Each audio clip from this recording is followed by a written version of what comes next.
Good morning, everyone. I'd like to welcome all of you to the November 5th Special Finance and Audit Committee meeting. Recognize we are gathered on the traditional territory of the Snuneymuxw First Nation, and to say with a small amount of family interest that 38 years ago my wife was suffering through the delivery of our first child. Our clerk this morning will be Ms. Sheila Gurry. Today's Special Finance and Audit Committee meeting will be held in accordance with the Community Charter and Council Procedure Bylaw 2018, number 7272.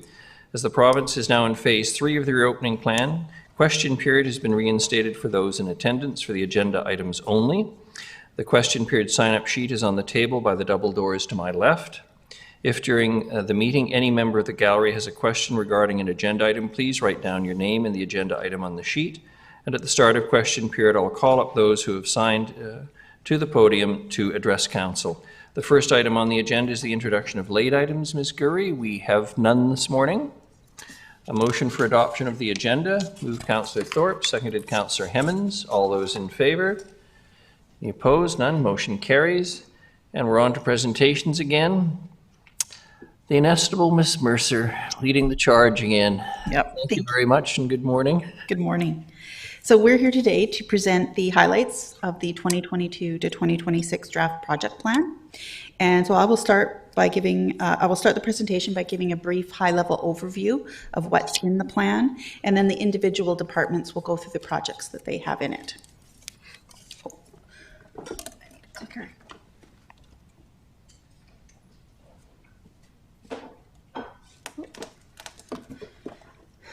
I'll wait for the screen to come up.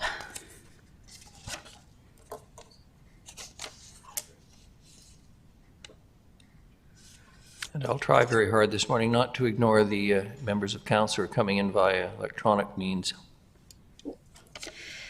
So our first slide shows how the various types of projects are broken down over the 5 years. So there's approximately $310 million in projects in the 5-year plan. And some of the highlights are we have 28.8 or $89.1 million in water infrastructure projects. And so these kind of projects could include the Midtown water supply upgrades.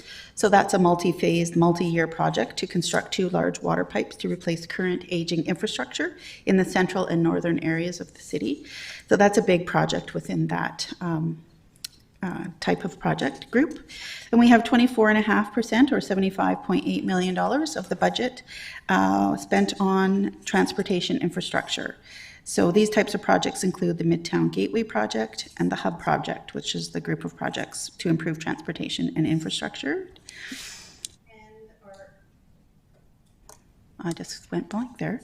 Our next highest percentage of projects is 12.8% or $39.6 million of the budget will be spent on sanitary sewer projects.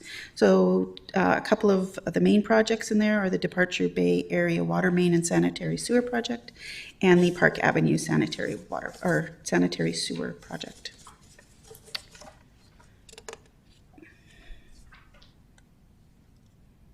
Having technical difficulties this morning. I can't advance to the next. Oh, there we go.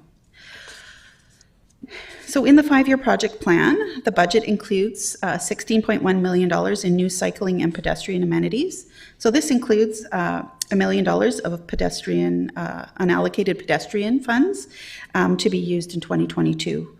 It also has $1 million for the multi-use path on Boxwood, and about $499,000 for the Halliburton sidewalk project. We have $18.4 million in facility renewal projects, and these include the completion of the fire station number 1, the Port Theatre roof, phase 2 of the membrane replacement at the water treatment plant, and some play structures at the Nanaimo Aquatic Center. We have $24.4 million in parks infrastructure, and some my mic keeps going off, sorry. So a significant portion of this funding group is related to the Loudon Park improvements, the Harewood Centennial Artificial Turf Field, and that particular project is contingent on a grant. So if we don't get the grant, the project doesn't go forward and it will be removed from the budget. The Marie Davidson Bike Park upgrades, the Westwood Lake improvements, and Maffeo Sutton Park Playground Phase 2. So if you remember, this project was accelerated back in the spring when staff came and had discussions with council on it. And as well, we're also awaiting for grant information on this because we applied for a grant. So we're just waiting to hear if we've been successful with that or not. This project is a little different than the other one because it will go ahead regardless of whether we get the grant or not. So 15.8 million is budgeted for equipment and vehicle renewals. So this includes $4.4 million in fire fleet replacement. So that includes items such as a rescue truck and an aerial truck, just to name a couple there. And we have approximately $5.5 million in city fleet replacements. So this includes a new sweeper and a dump truck, to name a couple of examples there. And lastly, we have $18.4 million budgeted for road rehab projects. So this includes improvements along along Terminal Avenue from Commercial Street to Esplanade. And this is a cost share with the Ministry of Transportation and Infrastructure.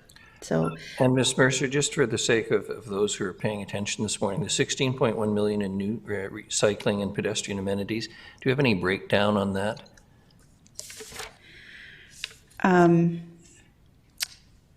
I have a couple of examples of projects, and that's even approximate. Wendy, just give us a second. We'll. Mr. Sims, I wonder if you can. I know it's a subject of great controversy, and just for the sake of people who are watching this morning. Through Ms. Fuller. Worship. Yes, it's actually in the project book, so viewers can actually look online, but it breaks down between, we have some pedestrian amenities at 2.5 million. We have multi-use pass budgeted at $1 million and cycling amenities at 5.8 million. So pedestrian amenities would include such things as like push buttons, sidewalks, different things like that. Thank you. I just think it's important for the public to hear. Some people seem to think they're not spending anything on roads or anything or sidewalks anywhere in the city. Thank you. And Your Worship, Councillor Bonner has his hand raised. Councillor Bonner. Thank you, Your Worship, and good morning to everyone. Sorry I can't make it there. I'm looking farther down on this presentation about transportation projects, and it also includes we have approximately $23.8 million for expansion and upgrades to road networks, plus another $26 million for renewal of existing infrastructure, road rehab, that sort of thing. That doesn't seem to be included in this little slideshow, in this particular slide. Is that just because there was no room, or? Go ahead. So through Your Worship to Councillor Bonner, we had picked some highlights of the plan in the plan. So we didn't go through everything, but these are just some of the highlights that come from the plan. I see. Okay, because I mean, if we look at the total cost, and I'm not complaining here or anything, is we actually spend we're spending twice as much as this on roads and road renewal and infrastructure. So just to keep things in scope here, we're not spending as much on cycling and pedestrian amenities as we were spending on road improvements and additional roads, that sort of thing. Just something I noticed. Thanks. No question.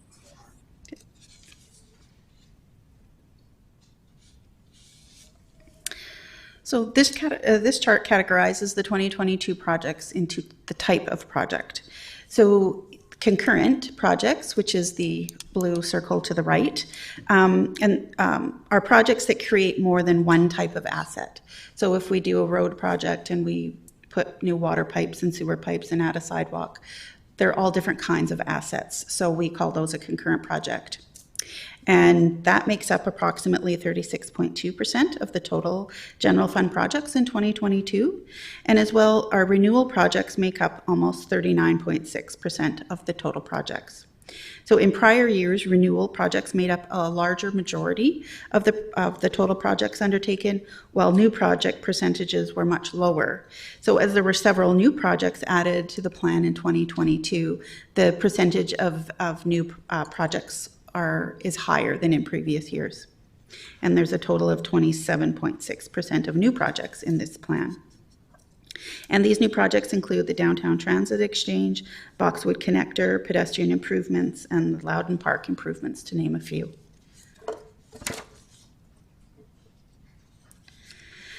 So the $310 million in project costs have funding sources identified in this graph.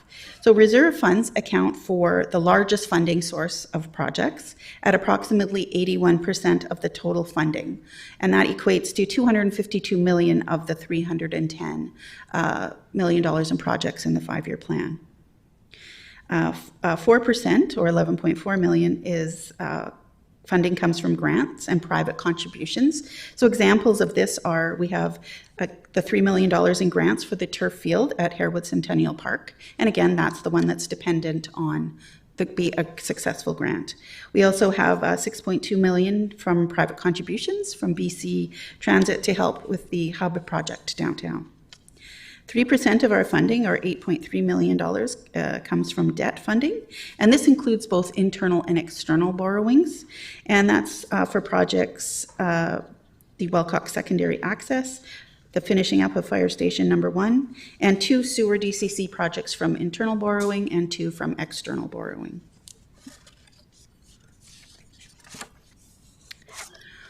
So this graph outlines how the funding by year from general taxation is broken down. So in 2021, if you remember, we had originally targeted keeping funding levels equivalent to levels in 2020. But this funding was reduced further by almost $1 million to lower the tax rate. So the projects that were removed were added back by council later, but the funding source was the Special Initiatives Reserve rather than general taxation, and that's why you see a dip in 2021. So our 2020 investment plan targeted a $7 million per year general revenue funding level, and that represents the yellow line in the graph, to help close the funding gap that was identified in the last review. So as you can see from the slide, the average from 2016 to 2021 was just under this $7 million level at $6.8 million.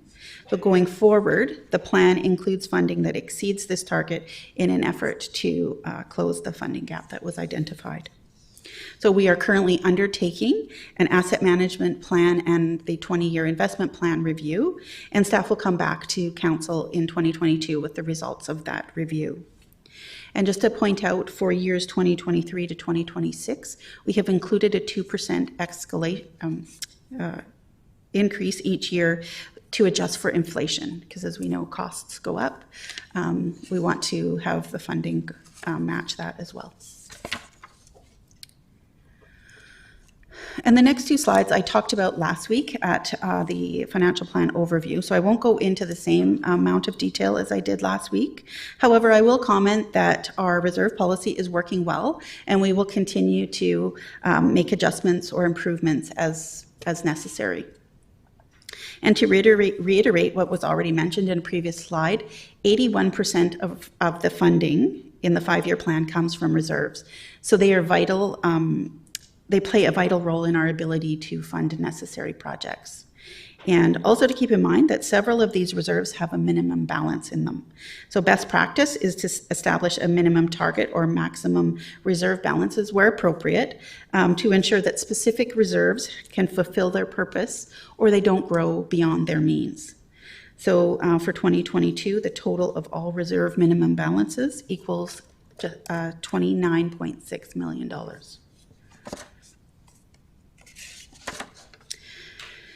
So for 2022, the expected closing balance for reserves, as I mentioned last week, was $136.4 million. And while this might sound like a lot of money, the vast majority of it is accounted for by plans or regulations. And reserves help to fund the replacement of assets when they're at end of life. And these reserves help to smooth out our tax increases so we don't see large spikes when replacement is needed. And staff look at long-term planning for project funding and use reserves to fund a 10-year project plan, not just the 5-year that you see before me. You're required to have a 5-year plan, but we look beyond that and go longer to 10 years. So the farther out you go in the plan, the less accurate the costing is, because we don't know what costs are going to be in 10 years, but we put what we think the value will be. So for example, a project in 10-year plan will likely need updating by the time it is undertaken. So flexibility in the reserves are needed to adjust funding as costing changes, or for unexpected projects that come up. So we don't always like to bring the reserves right down to either their minimum balance or below their minimum balance, because then that leaves us with little flexibility to adapt. And that is the end of the really high-level overview. So the departments will now go through their major projects from their areas that are included in the 5-year plan. And they will also give you a brief summary of some of the highlights from the projects that have been done in 2021. And so just to reiterate some of the things we said last week, so I mentioned that there are some significant projects that are currently not in the 5-year financial plan, and they're looming large on the horizon, but they have not been included yet. So, and neither has the borrowing been included for these projects in any of the information you've been provided. So these projects are the Police Operations Building Space Issue Resolution, the Nanaimo Operations Center, the Waterfront Walkway, except for the Nanaimo Yacht Club section, as well as a South End Community Center. So studies and works have been undertaken to be used in the development of business cases for each one of these projects. Now, we're at different stages with these projects. As you know, you've seen the business case for the Nanaimo Operations Center, and work is being done on the others. So once the information has been compiled and a business case has been developed, staff will return to council for discussions and options for possible inclusion in the project plan. And funding options will be discussed at that time as well. So just wanted to have a reminder that these ones are not in the plan, but they are coming. So we'll start with corporate services, and Mr. Brian Mackay will speak to the IT projects in the plan, and Ms. Jennifer McCaskill will speak to the RCMP security and configuration project at 580 Fitzwilliam. So I will hand it over to Mr. Mackay, and I'll give you the clicker. Good morning, Mr. Mackay. Good morning. Just a quick update on the projects underway, the electronic document and records management system. You heard about that in the legislative services and the IT business plan presentations. That pilot is proceeding well with decisions for the rest of the city to happen soon. I've mentioned also the work we've done in this space and the Rispin room to bring the audiovisual equipment up to modern standard. And we're also, just to make a note, we're working on improving the quality of the audio visuals in the SARC boardroom as well, to make that work better for committees who are remote.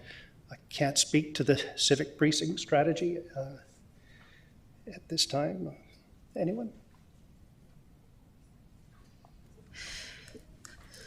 So the civic precinct strategy was the precursor to understanding the space issue needs for police operations, and that is included in the slide that I had before, that a business plan will be coming on how to address that. So the work has started, and and a business plan will be, or business case will be created and brought to you with all of the results from that. Thank you.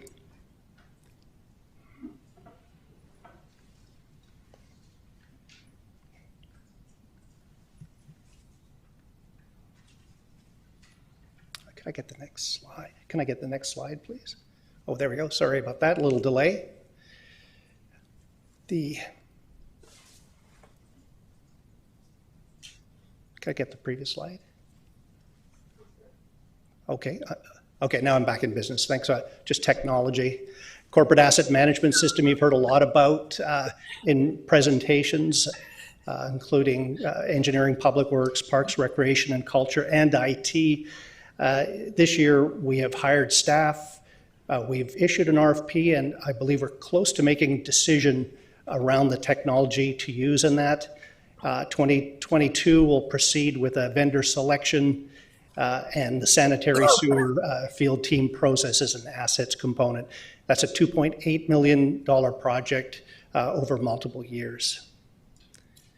The enterprise resource planning system, you heard about that from Ms. Mercer's finance presentation, and IT.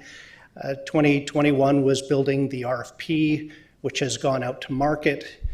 We will, in early 2022, commence implementation with a chosen vendor with a target go live of all the modules by 2024, and that's a $3.2 million project. RCMP, thank you.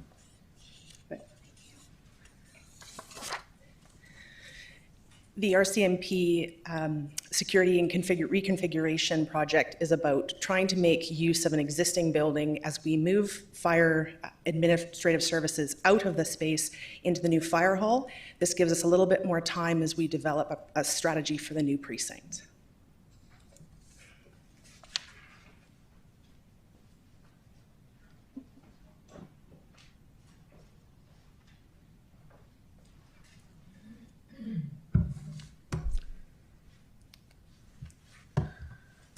Good morning. My name is Phil Stewart. I'm manager of engineering projects. Just going to talk about some of the engineering public works projects that we have coming up in the capital plan. First of all, I wanted to give some kudos to the communications team and the project team on the Front Street project for having a little humor and a little creativity with some signs. First, I wanted to start and just have a little mention of some of the projects that happened or are happening right now. Metro Drive Phase 1 is completed. It looks fantastic, and I'm getting a lot of positive comments on that.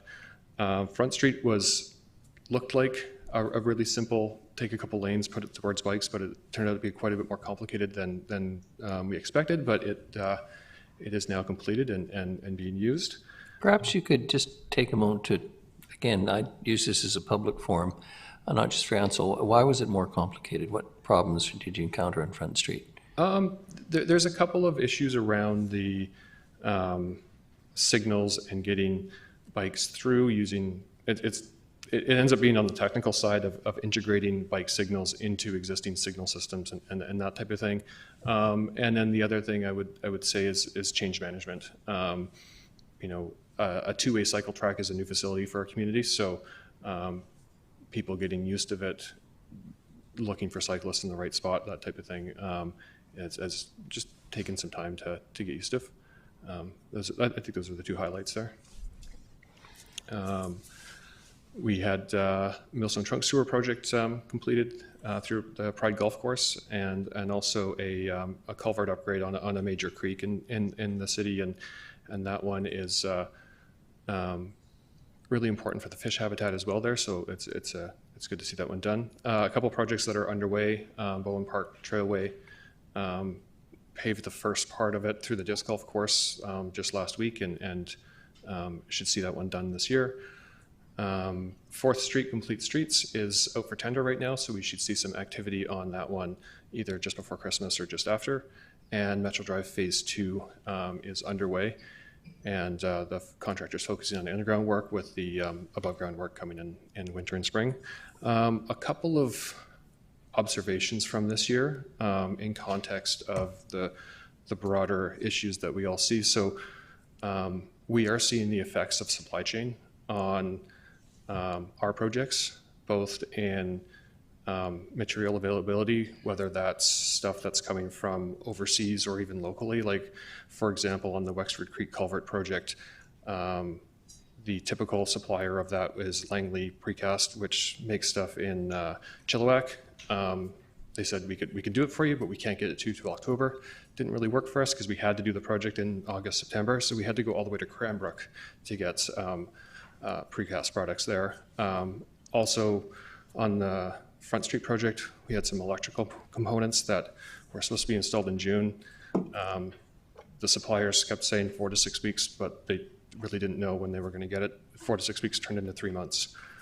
So this is something that we're seeing on nearly every single one of our projects, that whether it's pipe or components or labor, it's affecting us.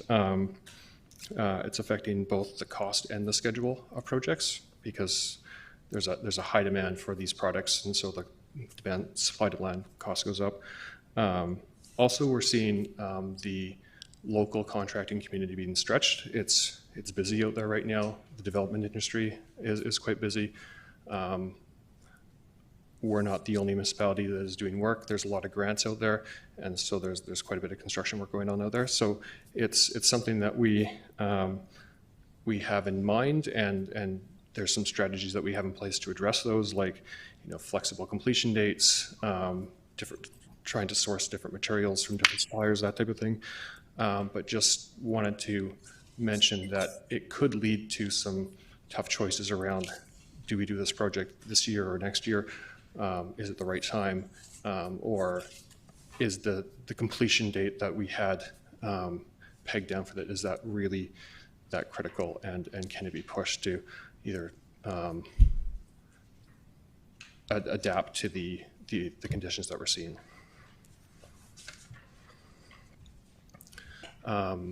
So both engineers and accountants like our numbers and pie graphs. So here's some more numbers and pie graphs for you. And as Ms. Mercer mentioned, the water supply and water distribution system takes up most of the funding for the biggest chunk of funding for the capital plan.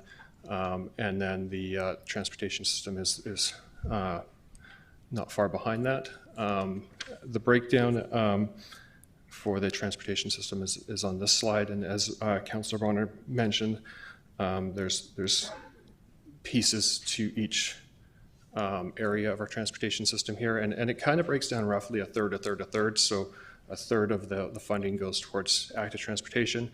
It's not intended that way, it just kind of ended up how it being, and a third towards capacity and upgrades to the existing network. So those new signals, new connections, that type of thing. One of the things to note is that every project, when it's new, has an element of active transportation cooked into it to make sure that pedestrians, cyclists are looked at and accommodated through these projects. And of course, the last piece is the asset management piece, with the road rehabilitation taking up the majority of that program. But the other pieces are, things like just a signal that's at the end of its life, or that type of thing. A few changes from the previous plan. So for new stuff that's included that wasn't included in last year is another increase to the pedestrian unallocated, as we did this year for $1 million. Traffic calming is becoming quite the issue, and Mr. Rose is getting quite a few requests for traffic calming, so that is being developed into an annual program, so we can address those in an efficient way. The Lenhart and Bud Upper Roads active transportation bridges, there's a couple slides on those, so I'll speak to them then. And as Mr. Rosen mentioned a couple days ago, the traffic signal management system, and part of that is communication between them. A few things that were included last time that are not included anymore are some work around the Norwell Drive area, and that was around the Country Club Transit Exchange, and that project has been paused for now just to better understand the needs and context of Reimagine Nanaimo and the transit redevelopment strategy. And another note there is South Nanaimo mobility enhancements aren't currently included here. Mr. Rose will be back to you on Monday with some report and some discussions on that project or that area. Councillor Turley and then Councillor Martman. Thank you, Your Worship. So the question I have is, because it always confused me, is Terminal Avenue up to the north end of the Pearson Bridge is Trans-Canada Highway, I believe. But the confusing part for me is from Terminal Avenue north of the Pearson Bridge through to, all the way out to Woodgrove. Is that city responsibility, or is that considered Highway 19A, which would be provincial?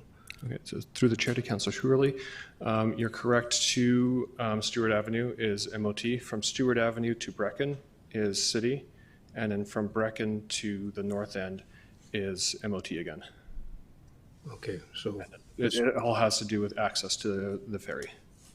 thank you. Councillor Martin. Yes, through you, Your Worship, can you elaborate a little bit more on the Lenhart and Buttertub's active transportation bridges? We added, but I don't remember it. Through the chair, I could do it now, or I have individual slides on those coming up. Is that okay if I wait till those slides? Oh, okay, thank you. All right. Yes, some of the projects that are happening next year. So Albert Street Complete Streets is a project that is important to council. On November 10th, on the next Finance and Audit Committee meeting, there'll be an information report coming outlining some of the challenges that we've found as we're working through the project, both on the funding side and on just some clarification on the impacts to parking and what kind of transportation facility we would like to have there. So I'm going to leave the discussion for that one for when the information and report is in your hands, and we can talk about it then. Mr. Sims was in front of council not too long ago about the hub project, and we plan to come back to council again in the not too distant future for more discussion on that project. Halliburton sidewalk. So this one was added to the plan in the spring of this year. We're currently in the design phase of the project and should see construction happening late winter, early spring of next year, and fairly certain this one will be completed by the end of the year next year. Just wanted to mention that there's a bit of a difference between the budget number here, between that and what Mr. Mercer mentioned, and the other $70,000 was a short section of storm sewer that we found that we needed to replace as well under the road there. Buttertubs Bridge. So this one was added for consideration in the capital plan by council. Councillor Thorpe has a question. Thank you, Your Worship. I apologize for interrupting your presentation. I'm actually referring to a couple of slides ago, Mr. Rosen, and maybe this is not the time to delve into it, but in your excluded notable changes from previous plan, significant increase in asphalt renewal funding for road rehabilitation. And that just caught my eye because the other day we heard from Mr. Sims in Public Works, and I'm looking at his slide deck, quote, city roads are deteriorating faster than they can be rehabilitated. So those two statements seem very contradictory, that we are excluding an increase in asphalt renewal when our roads are deteriorating faster than we anticipated. Perhaps we can go into that later, or if you have a comment on it now, I'd appreciate it. Absolutely, through the chair to Councillor Thorpe. So it actually all stems back to Councillor Bonner's comments on Wednesday about the road matrix program. So we did a citywide analysis of our roads, got really good condition assessment, and that program also kind of informed what we to keep them up to that higher level an investment that's required. Right now, the plan has around $18 million in the next 5 years. The results from the road matrix program was showing an investment of about $25 million would be required over the next 5 years to keep that pace. That's also numbers that are from 2017, so it's a little bit older. So I'm not sure if that's still the case, but that's the information that I have on that right now. Thank you very much.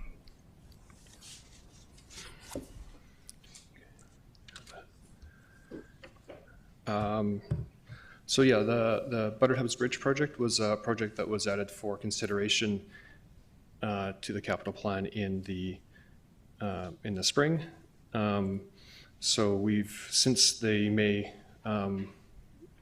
Finance and Audit Committee meeting, there's been a feasibility study that's progressed on this one, really tried to understand the constraints around constructing a bridge around that area. And there's been a number of some expected, some not expected issues that have come up. And those are all outlined again in an information report that is coming for the November 10th meeting and a decision for council.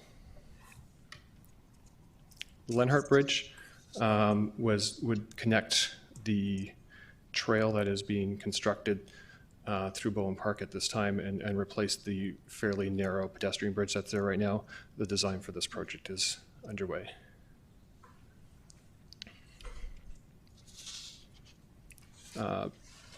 Terminal Avenue, this project has been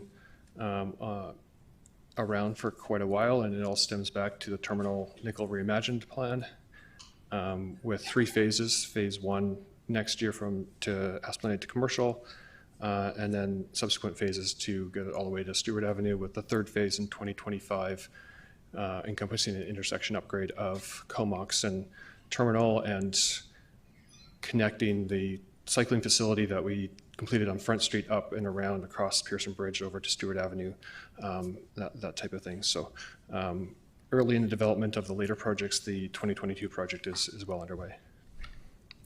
Another project that has been around, and we've been in front of council a number of times on this project, Midtown Gateway project. This one is one of those upgrades or new facilities in that category, but also is a really strong link to our active transportation network. We've got the off-Bowen bikeway that comes up Boxwood Road and then is going to connect to the development just to the west of the roundabout there, where we see it kind of cleared. That's currently under construction, and we'll take that off-Bowen bikeway over into the Rosstown neighborhood. Also, a multi-use trail will connect from that into Bevan Park and make that connection as well. So the off-Bowen bikeway, the one section that is planned for next year, this one is going to be combined with the Midtown Gateway project in a construction package because they're connected and they're in the same year and leveraging that economy of scale. And this project connects a multi-use trail from Northfield Road, brings it down just past Meredith Road to that sharp curve. One of the interesting things that has developed is the Midtown Water Supply project. The alignment is just parallel to Boxwood Road, between Boxwood Road and the Parkway, so there's an opportunity for an active transportation connection potentially in the future there, so that could connect to this and add to our network there. 3rd Street is a project that's kind of flying under the radar right now. It's in 2023. We're in the design phase right now, but it's one of these projects where there was a need for utility upgrades, and since we're there doing work and it's there's needs for active transportation there as well, that was added to the project, and there'll be a connection to the new development projects that are being worked on 3rd Street and eventually to the Wikisaya project. So this has the potential to be another strong active transportation network between VIU, NDSS, and downtown Nanaimo. 5th Street is also early in the design development. The 2 components of the project include a signal at 5th and Bruce to address some of the congestion that we see in the peak periods, and then some sort of active transportation connection from Bruce Avenue up to Wikisaya along 5th Street. Stewart Avenue, Highway 1. This is an interesting project. It's one of these where we have to work carefully with and closely with our partners at MOT to create some sort of active transportation facility, and also listening to the neighborhood about the challenges in crossing Stewart Avenue and trying to address those needs. The 2 considerations for the project. One, as I said, working with MOT to do a road diet on what is their road, and the other one is as we get closer to the BC Ferry terminal, the cars at peak periods do back up onto Stewart Avenue, so it's difficult to do a road diet and take up that space for cycling, and also to have cars parked on there for hours waiting for a ferry. So that's something we're in discussions with PC Ferries and MOT on. We should see some movement on this project next year, going out for public consultation, that type of thing. Madsen in East Wellington. It's a intersection upgrade to a small road that wasn't designed to be a through road, but with Boxwood Road connecting through, it will need some upgrades at some point. The interesting thing with this one is we were expecting quite a bit more use than we're seeing right now. People are using it, but it's not as needed as we first thought. So it was actually originally scheduled for this year, but we've pushed it out a couple of years because of we're not seeing the need as much as we thought it would be. And of course, out in 24, 25, 26, we have our Wikisaya project. And we should be, we've kind of paused this one to focus on other projects for now, but in the next year or so, we'll be picking this one up again and developing the design a bit more. And a new project that hasn't really been talked about too much, Rutherford Road out in 2026. This is one project where we are collaborating with our water supply group, where that will need to do a supply main up Rutherford Road, and thinking, okay, we're going to be digging up the road. What do we put it back as? How do we think towards what we would like that road to look like in the future? So really early in the concept design right now, but that one's out in the future. And if I may, certainly I know some of the residents on Stonebridge Place, et cetera, have raised an issue on this. Has there been much community consultation with the actual neighborhood about what they think will work in that particular area? I'm thinking of the politics of this, not so much the engineering.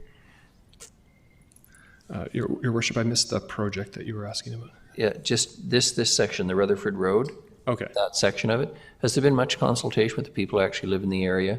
We are really early right now, and we're just in the idea stage right now. So that's a future thing that will happen. We'll definitely talk to neighborhoods. We talk to neighborhoods, but it hasn't happened yet.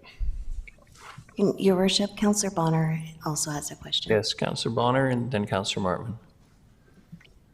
Martman. Thank you, Worship. If I could go back to Madsen again. I had the opportunity of following a truck that came off the Allen Highway, came down Northfield and then down Bowen, and then turned right on East Wellington. And I was curious why they didn't take Boxwood, because it would have been a much easier ride.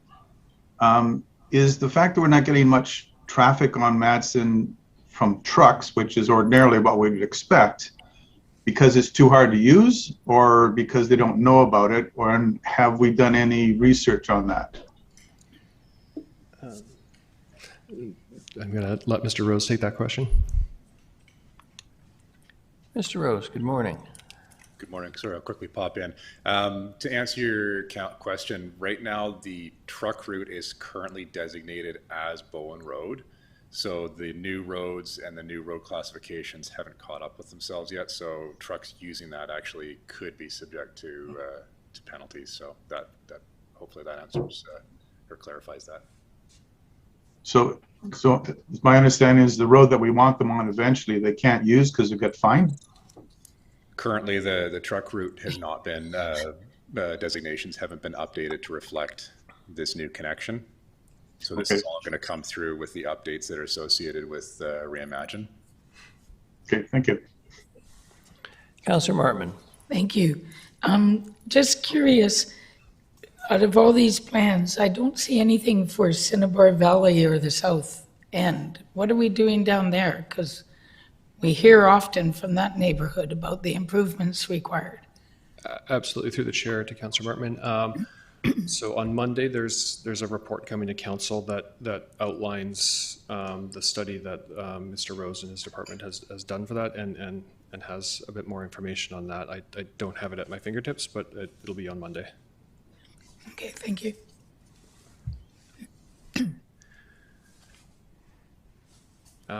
So now into some of the programs that we have. So storm drainage projects. Just going to hit some highlights here. We have the second and third phase of the Wexford Creek. So really trying to make that creek not only robust and flood to address the flooding issues that we've seen in the past, but also to trying to encourage fish habitat and restore these creeks that have been urbanized into something that is a bit more natural. The Ivermere Road project is a fairly significant storm sewer project to address some flooding that happened a couple of years ago in the north end. I believe Councillor Gesserbrecht had asked about the natural drainage national asset inventory. So that study is planned in 2023. And on Wednesday, there was quite a bit of talk about the stormwater utility review, and there's funding in that for next year and the year after to continue that review. Sanitary sewer projects. I'm wondering if Councillor Bonner, is your hand just still up, or do you have another question?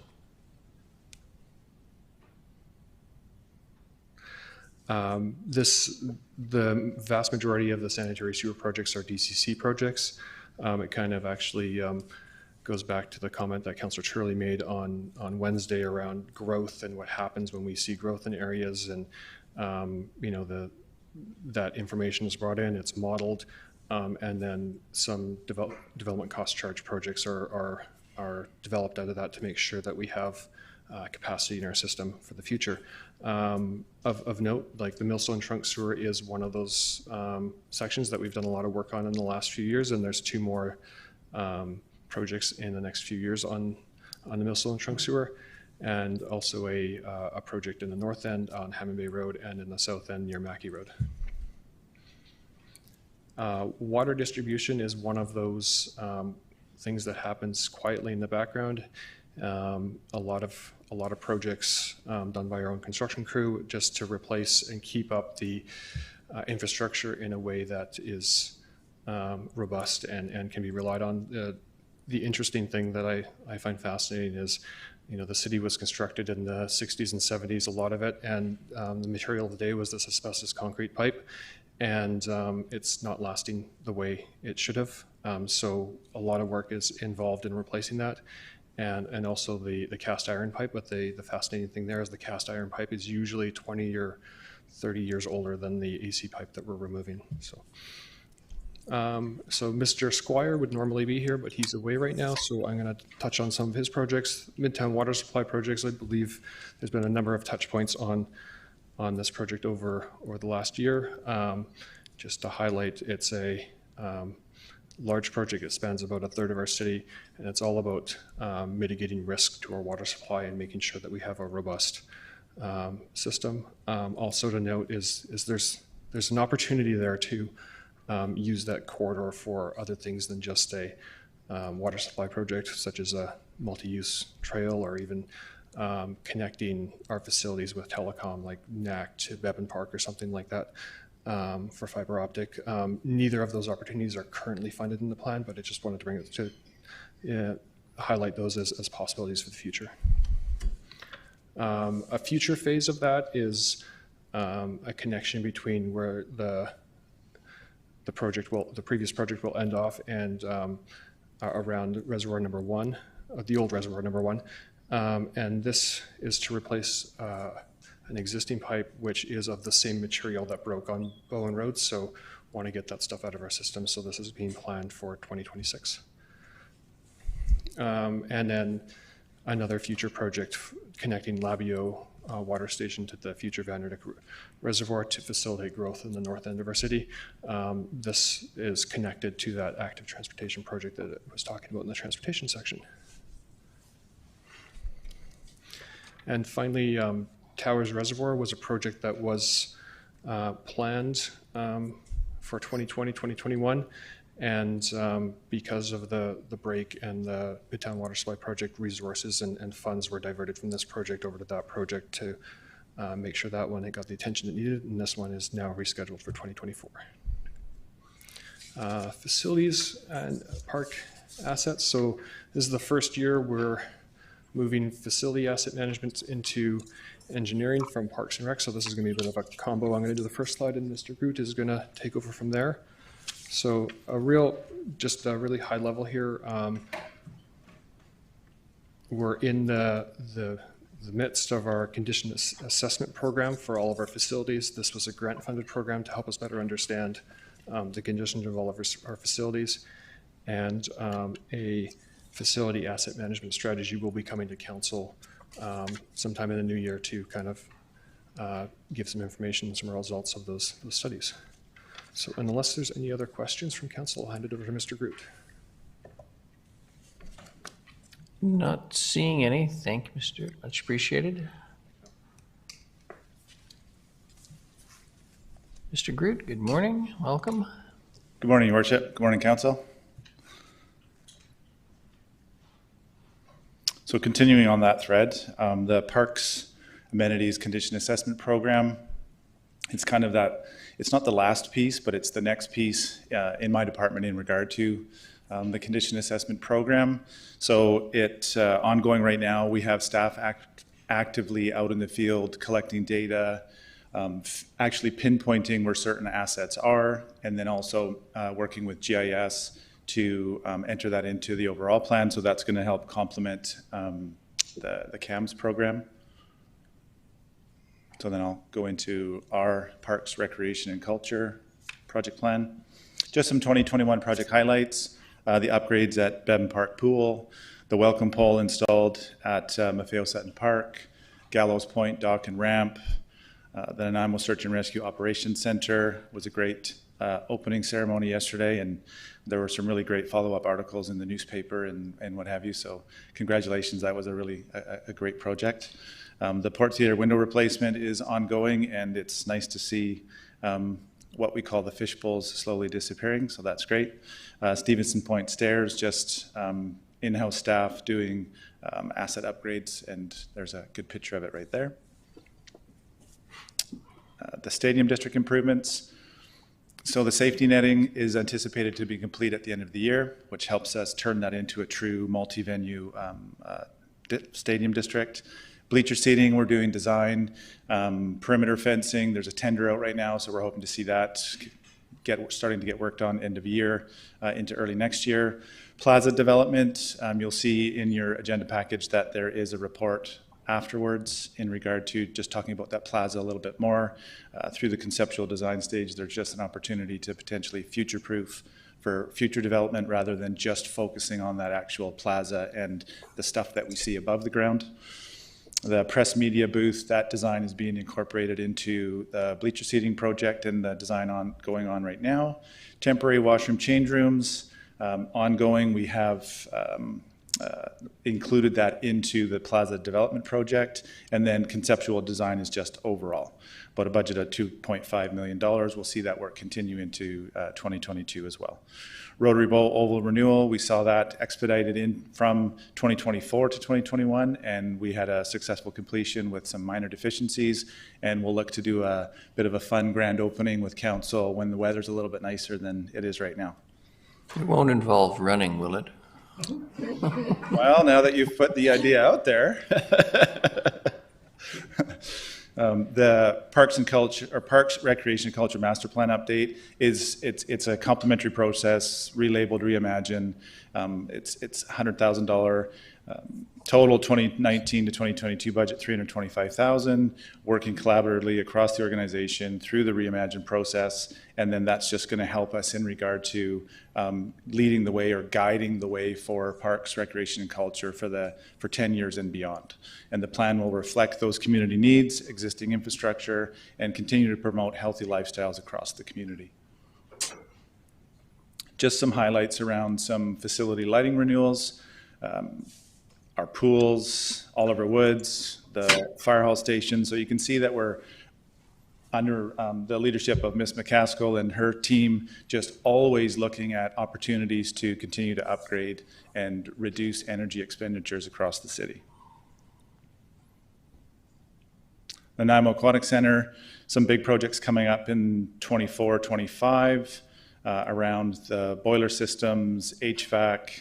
So just some opportunities for us to reduce GHG and improve efficiencies. There's some funding that'll be available, and we're going to be coming back to council early in the new year to really lay that plan out for you and give you some opportunity for some good choices. Port theater improvements ongoing, not just what we're doing this year, but boiler replacements. There's actually a chiller replacement happening right now. Tender just came in. Flooring, the seating, the main seating, just like this, at some point needs to get replaced, and we've pushed that a few years just in consultation with the operator, and we have it scheduled for later on, a couple of years from now. The roof, painting, and then some elevator modernization throughout 23 and 26.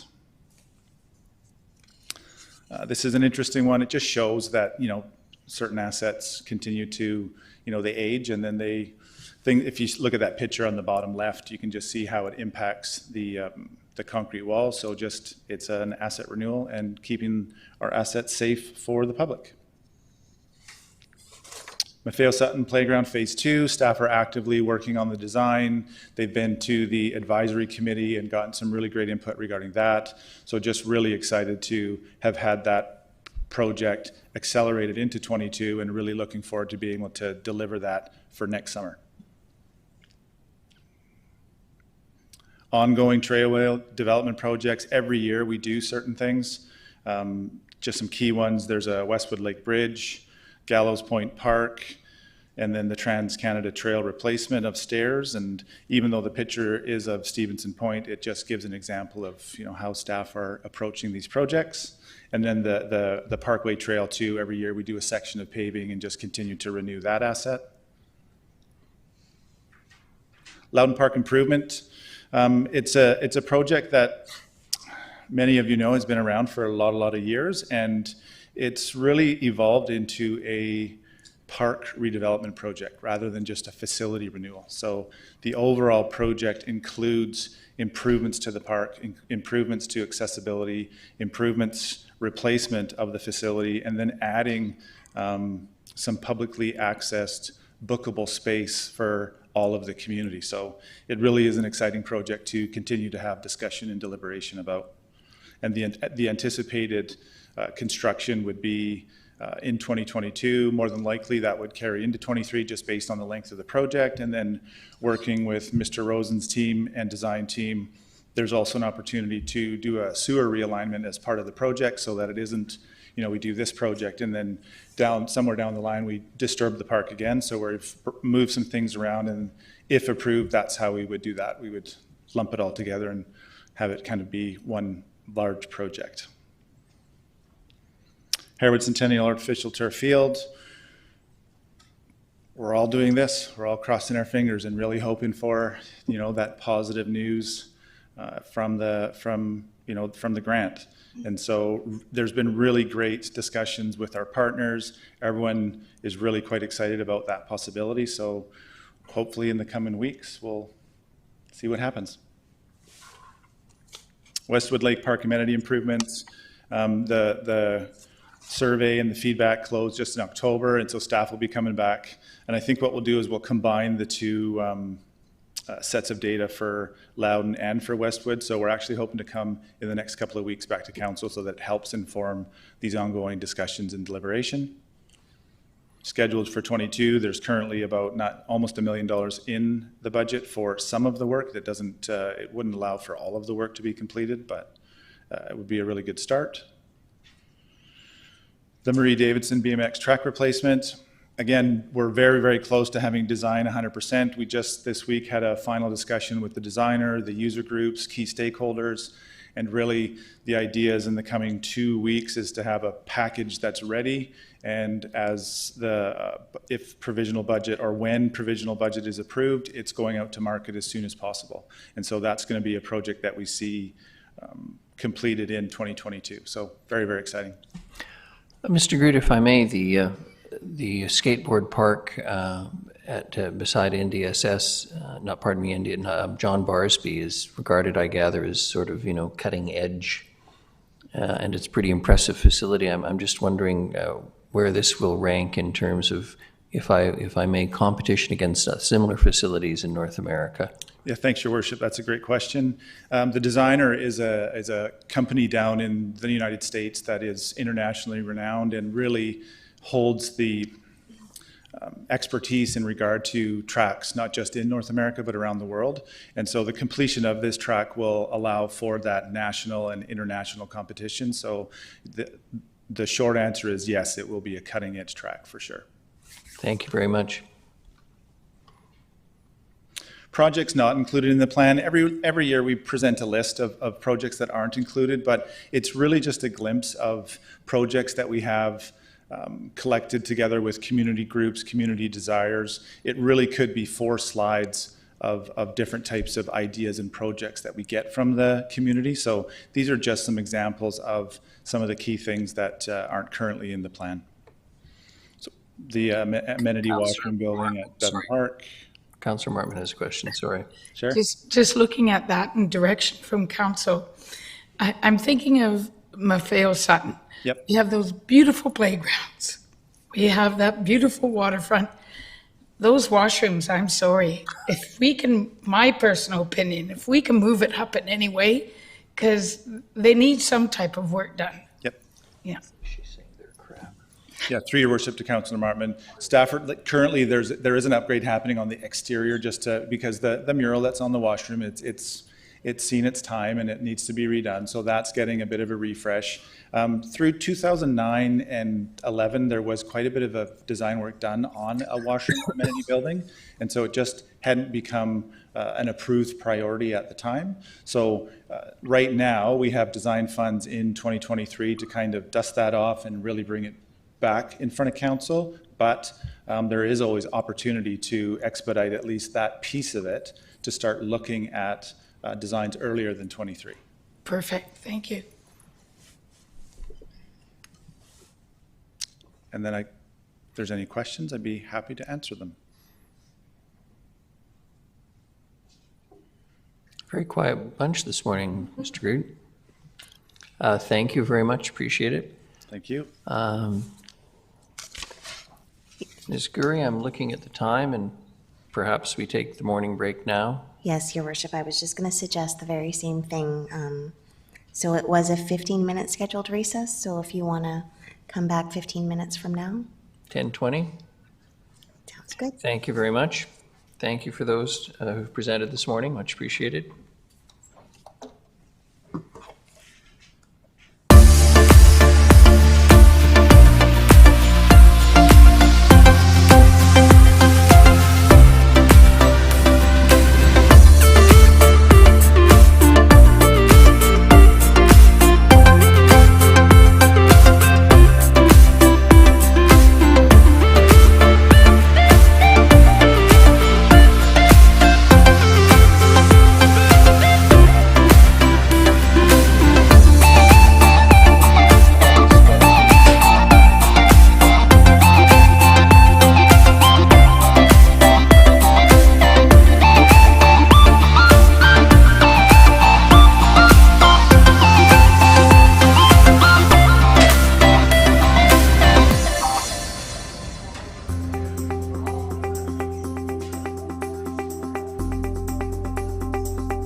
Hi, Leonard Krogh here. I'm here with Karen Lindsay today. She's going to show me how to sign up for our app. Voyant Alert, the City of Nanaimo's emergency notification system.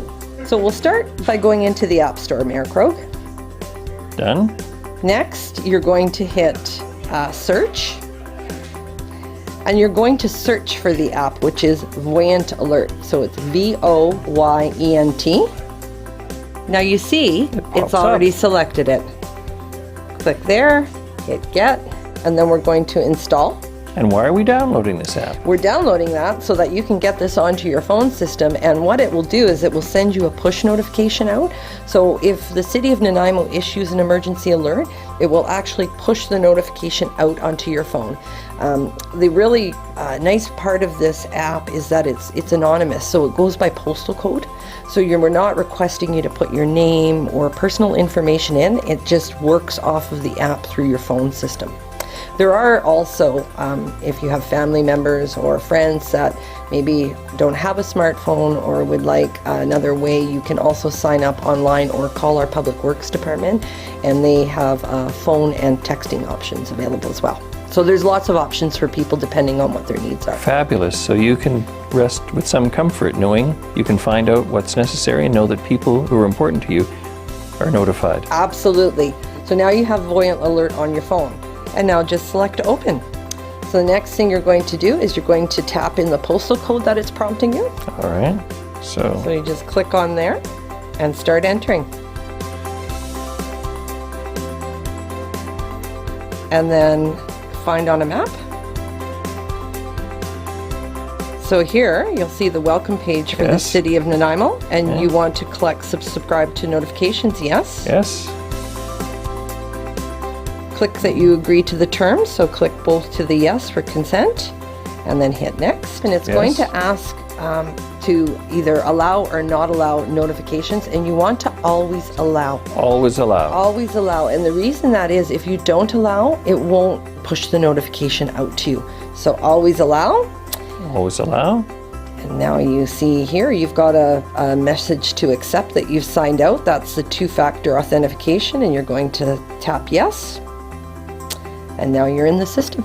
Also, when you have a moment, we recommend that you pick your locations and sign up based on those locations, and then you'll get alerts from the City of Nanaimo. Karen, thank you. Everyone, sign up.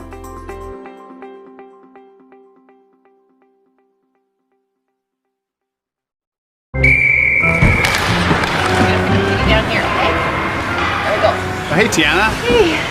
It sure is the coldest rink in town. Thank you. Oh, yeah, buddy! Nice save, James! Wow, your goalie is keeping you guys in the game. Cheers. Oh, man, that's hot. Sorry, that's the way I like it. Oh. Go, go, go, go, go, go,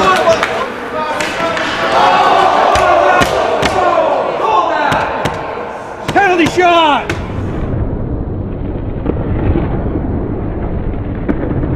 Scalds from hot drinks are a leading cause of hospitalization for children under 5.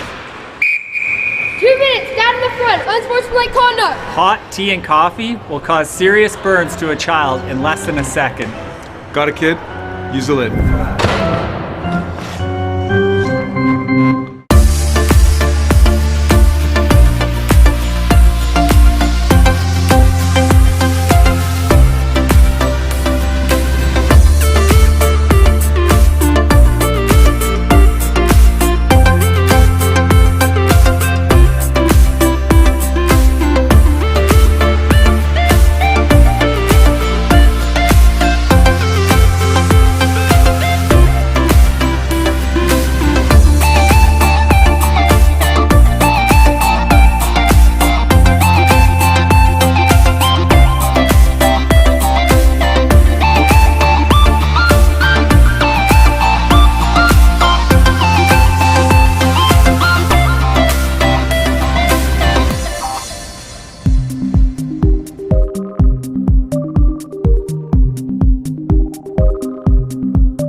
This is the 2018 redux of the lighting at Nanaimo's historic bastion. I've had the pleasure of being part of the relighting project on this amazing building in downtown Nanaimo.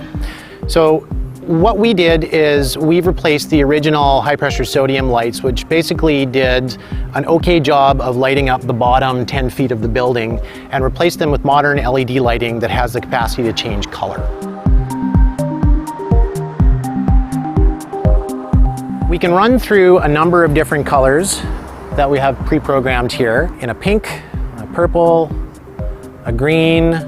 Probably my favorite on here is Rainbow Chase for Pride Week. It'll actually run all the way around the building all the time. With this new technology, organizations can now request that the bastion be lit to promote their cause by going to the City Nanaimo website and following the instructions. Go to Your Government, Bastion Lighting Requests, complete the lighting request form, and submit. You will hear from us within a couple days if your request has been approved, and the bastion will be lit in the colors that you have requested. If you have any questions, please contact the Mayor's office at 250-755-4400. So the next time you're in downtown Nanaimo at night, come on and check out the new dynamic lighting at the Bastion.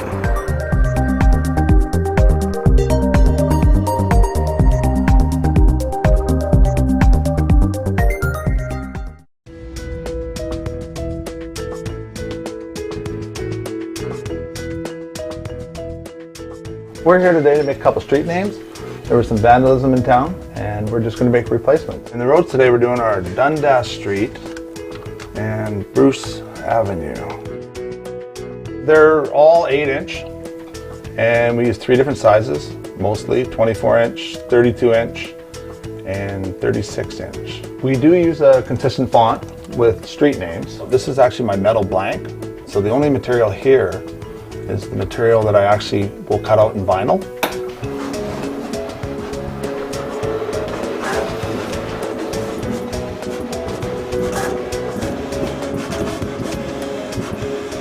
From here we have to take out the vinyl that's not needed, which is the outer. So all we want to do is save the inside borders.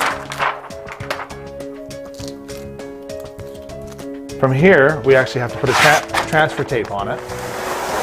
And what this does is it allows us to take the blue vinyl and pull it away from the clear backing that it's on, so we can apply it to our aluminum blank.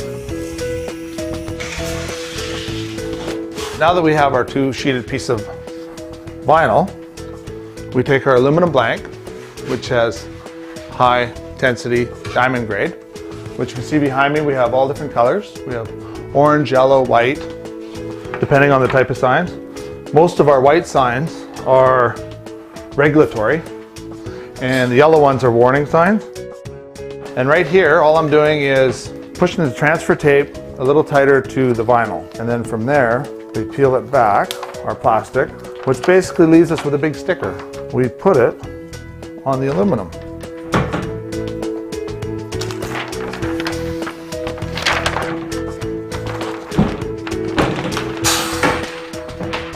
And when we're done here, we take our transfer tape off, and as you can see, we're left with Dundas.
All right, everyone, if we can resume, please. The next section is items for council discussion. Ms. Mercer, thank you. Thank you, Your Worship. So in preparation of next week's budget meeting on November 10th, we will give an overview of the discussion slides that we currently have for council's decision for that day. So no discussions or debate are intended today, but just to give you an overview of what's coming next Wednesday. Let me grab the clicker again.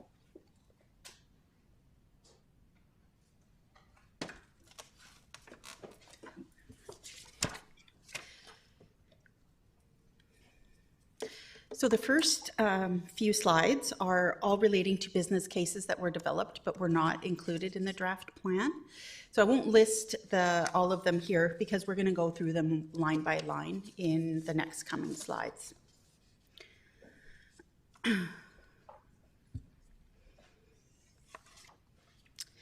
So our first one, if not the most important one, because it's mine, is the business case for the manager of financial services and special projects. So the thought with this position is it would provide additional resources for the finance department and to effectively and efficiently meet current and future expectations and demands. So option number one is to add the position and with a April 1st implementation date. And as it's an ongoing operating cost, it would be funded from general revenue. And for 2022, the expected increase is 0.11%. Option two would be status quo and to not add the position. Our next item is the supervisor for technical support. So this position would provide support or IT and technical and client services section with additional capacity and oversight to support the city's increasing technology requirements. So this again is, the option would be to add this again with an implementation date of April 1st. And again, with ongoing operations, so general revenue would be the funding source, and a 0.09% increase would be expected in 2022 if this was added. Again, option two, status quo, no addition. And just if I may, and I'm just going to say something obvious for the listening audience, all of these items, they're not in any priority. That is correct. We started alphabetical by department, corporate services being the first one. So there is no priority in this at all. Our next item is, or the next three slides will speak to the four options available to the Police Services Support Staff Resourcing Plan. And the first option is listed as their ideal scenario, and that's adding 15 positions over 5 years.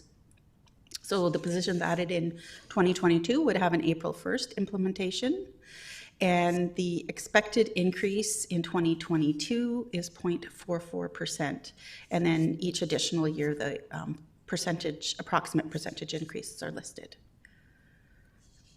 For option two, this is their moderate scenario, so adding 11 positions over 4 years. Again, the 2022 additions would start April 1st, and the expected increase for this option for 2022 is a 0.3% increase. And again, these are ongoing operating costs, so their funding source is general revenue. Option three is their what they've identified as their minimal scenario, and this is adding 8 positions over the next 4 years.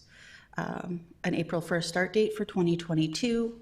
General revenue funding is the source, and this would result in an approximate 0.2% increase for 2022. And again, the following years increases are listed. Option four is status quo, so we don't add any positions at this point, and we keep things the way we have them planned for in this financial plan. Your Worship, Councillor Gesselbrock has a question. Sorry, Councillor Gesselbrock, please. No problem.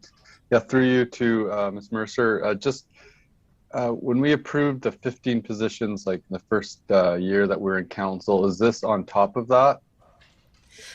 Through your worship to Councillor Gesselbrock, yes, this is over and above it. And those were members. These are support staff. So right. Yes, but that's over and above the 15 members that were added. Okay, thank you. And Your Worship, Councillor Bonner has a question. Yes, Councillor Bonner, please. Thank you, Your Worship. And further to that question, where are we going to put these folks? Because they tell us they're kind of full up already. Are they going to be working out of different offices? Mr. Rudolph. Through the chair to Councillor Bonner, it's an excellent question. There's obviously some capacity. They've done a lot of interim moves inside the building, no renovations, just moving departments between, and as they find space. The offset of this, the potential use of the fire headquarters is going to help a fair amount in the interim as an interim solution to find space, as well as the likely need to occupy more space in the building across the street, which is currently leased to the federal RCMP. These are interim opportunities to accommodate staff. The only other piece I'd say about this is there's a lot of caseload and file management going on in the detachment. It's very busy, and as we grow in members, there needs to be some corresponding growth with the staff that support them. They have been getting staff, as you recall. There's been 2 positions a year for the last couple of years, in addition to the 3 members. So I think last year the RCP got 5 positions in total. So this is their aspirational ask, all in. And it was done, it was so they're positioning this as their minimal and so forth. But, you know, it's obviously a lot of pieces to the RCP file. But and I'd like to say also that all of these we're not asking you necessarily to pick finance over IT or that type of thing. I think we're trying to stay within the council comfort zone with respect to the tax increase. And we can expect over the course of time, as the city grows, that we need more positions. It's just obvious. And there's a lot, as people come and as the footprint of the city expands physically, that correspondingly translates into more service requirements. So all these things fit into that envelope to one extent or the other. And it also suggests that we are demonstrating where we think the most critical capacity gaps are in the organization at this time. Sometimes it's said municipalities are a mile wide and an inch deep in some places, and it's kind of true. The elastic band keeps getting stretched, but we can only stretch it so far sometimes. So these are the most critical. All of these positions were shortlisted as the ones that we felt would be the most appropriate to present to you. But I think at the end, council has to decide where its comfort level is with respect to the tax rate. And that will dictate how many of these positions, and then perhaps it would be appropriate for staff to determine, you know, is it IT or over finance or that type of thing. So wasn't intending to interject at this time, but it was an opportunity to say some things about all these as you received the presentations. Yep. Mr. Rudolph. Ms. Mercer. Our next item is the Parkade Security Plan. So this business case proposes that we retain the services of a security consultant who specializes in parking facilities to conduct a risk assessment, which will identify strengths and weaknesses in existing security measures in our city-owned parkades. So option 1 is to retain that consultant and prepare the plan. And the funding source for this, we can do this through the Parking Reserve Fund. So this would have no impact to taxation because it will be funded from reserves. Councillor Hibbins. Thank you, Your Worship, and sorry to interrupt. Would this integrate with the downtown security initiative that we've allocated $400,000 to? I'm guessing they would complement each other. Your Worship, Councillor Hemmons, this would probably be a recommendation that comes out of that strategy that's being developed over the next couple of months. So I anticipate they would say you need to have a detailed security plan for the parkades. They're not going to develop it though. Okay, thank you. Okay.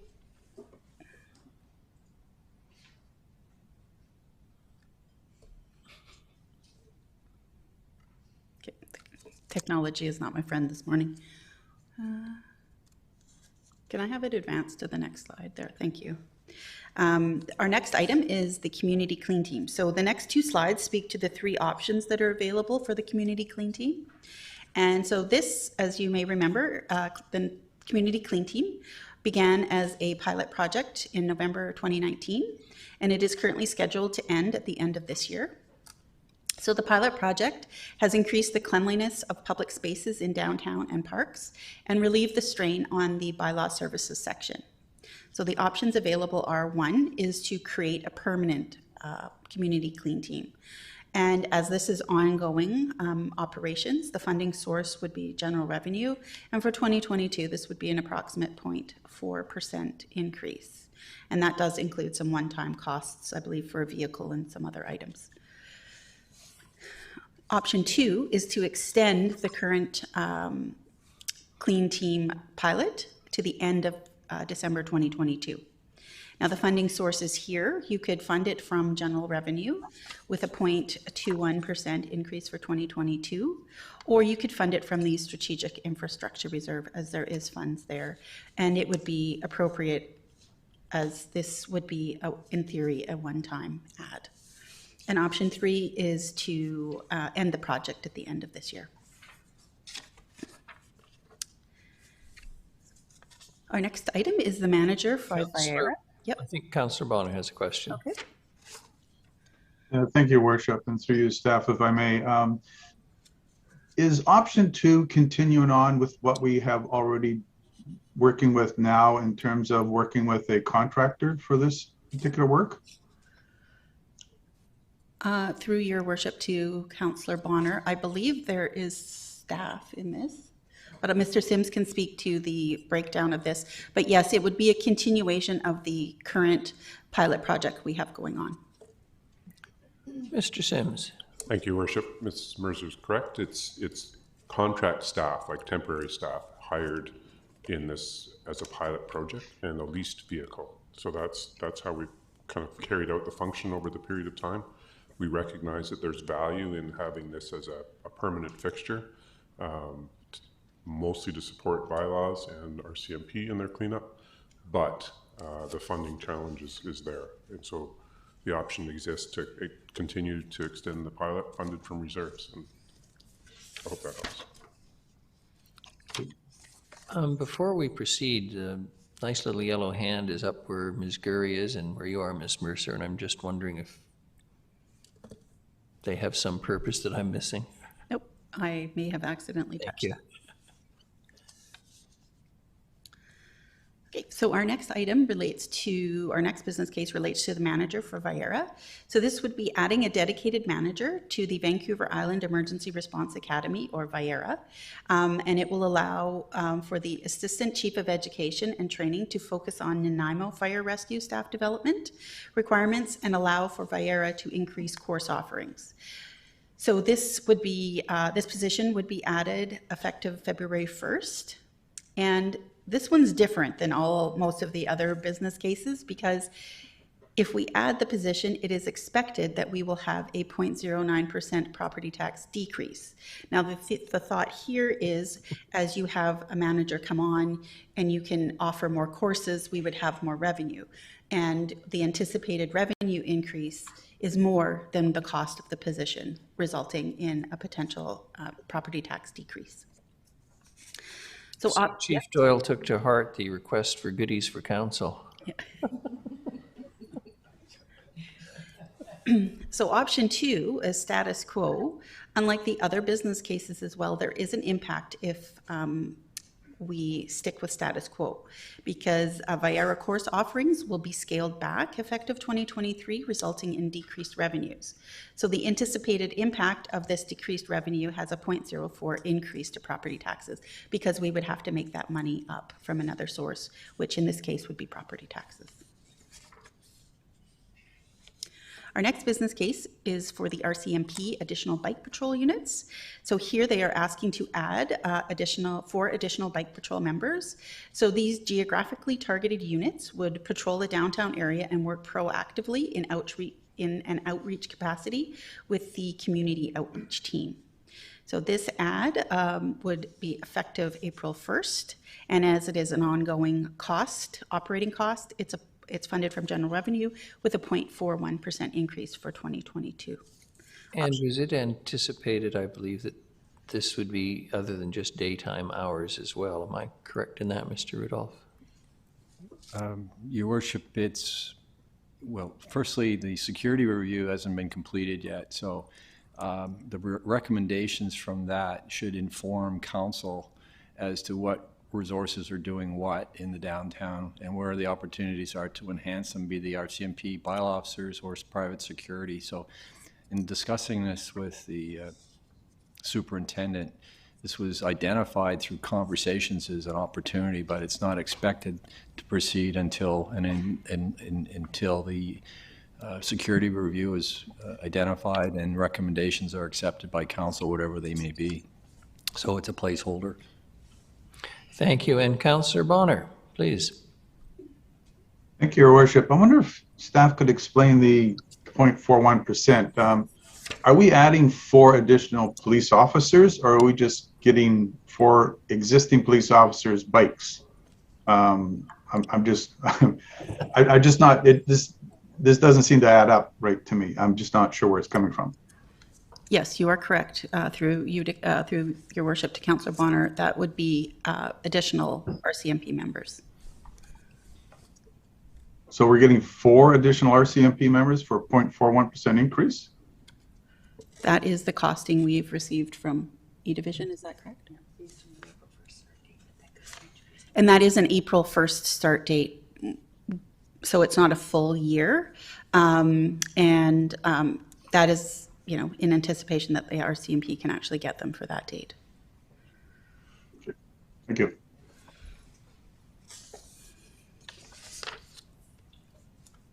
So our next 2 slides speak to the 3 options available for the Aquatics Development Plan. Councillor Martin has a question. Just further to that, through Your Worship, for bike patrol, would it have to be RCMP? Could it be bylaws on bikes? Again, Your Worship, through to Councillor Martin, the security review, which is just starting, will inform us on some of those options. And so I think this particular business case is premature. It may be something that you could revisit before you finalize budget. But you know, those types of questions will be asked, and the consultants will be starting to engage with the stakeholders and community and hopefully council in November later. So we can start to unpack options and you know, hopefully get some resolution to some of these options as early as February, March, certainly before budget is finalized. So I think I would just suggest that you hold this as a contingency and await the results and findings of the security review, which of course is only in the downtown. So there's an element to this that's beyond that. I would ask for some patience in responding to this, but it was put in based on an anticipated ask by council for more resources in the downtown, but I think it's a little cart before the horse. Thank you. So our first option with the Aquatics Development Plan is to fully implement the plan in 2022. So as this is, and this business case was to support adequate supervision of 90+ staff and provide the necessary resources to create and sustain an enhanced team-based workplace environment. So again, full implementation of the plan in 2022, as it is an ongoing operating cost. General revenue is the funding, and it is anticipated to have a 0.26% tax increase associated with it. Option number 2 is to have a phased implementation of the plan. So again, ongoing operational costs. The general revenue increase for 2022 is approximately 0.12%, and then the other years are identified as 0.06 in 2023 and 0.07 in 2024. Now, option number 3, as outlined in the business case, is that council directs staff to come up with alternative solutions. So the benefits of this is that it may be possible to come up with a cost-neutral solution. However, a weakness of this is a reduction in service levels within the Recreation and Culture Department may be necessary to provide the support needed in aquatics. So those are your 3 options. next week, I'm sure Ms. Wark can provide you with more details on that.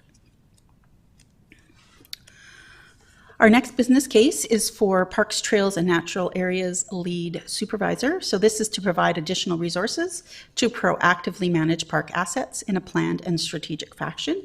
So option 1 is to add the position effective February 15th. And the funding source, again, ongoing operations, it's general revenue with a 0.17% increase for 2022. And this does include some one-time costs as well for capital. And status quo would be to not add the position. And our last business case is for parks maintenance worker for playgrounds. And this is to support enhanced playground maintenance, moving towards a more proactive maintenance model. And this has an effective start date of February 15th. And the general revenue funding source is anticipated to have an increase of 0.16% in 2022. And again, like the last position, there are some one-time capital costs included. Option 2 would be to not add the position. So the next few slides or items are, there's a couple of asks, but most of them relate to ways you could decrease the tax rate. So this one relates to the Climate Action Reserve. So this reserve replaced the Sustainability and the Emissions Reduction Reserve as their funding sources were eliminated or severely reduced. And so this business case talks to the discussion at the July Finance and Audit Committee meeting, where it was moved and seconded that Council consider during the 2022 to 2026 financial plan deliberations a new funding strategy based on an annual allocation of $165,000 to the new Climate Action Reserve Fund to support energy and emission reduction projects and initiatives. So these this reserve will provide a stable funding source for these types of projects. And the 165 was chosen as it is the same amount we contribute to the Housing Legacy Reserve. And so there was no magic calculation behind it. It was just that to have equal funding into both of the reserves. So option 1 would to keep the $165,000 in annual contributions to the reserve as it is in the budget currently. So no motion would be required there. You do have an option to reduce the annual funding contribution. So if you chose to drop it to $100,000 for 2022, that would have an impact of about a 0.05% tax reduction. Our next item is snow and ice control. So, yep. Sir Bonner has this lovely little cartoon character in his face, and I'm wondering if that means he wants a question or no. No, Your Worship, I just had to step away for a sec. Thank you, no problem.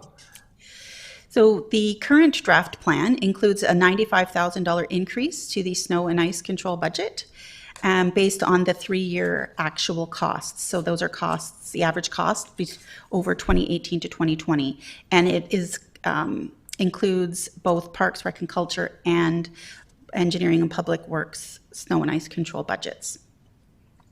So the city has a SNCC reserve with a current balance of $1.2 million in it.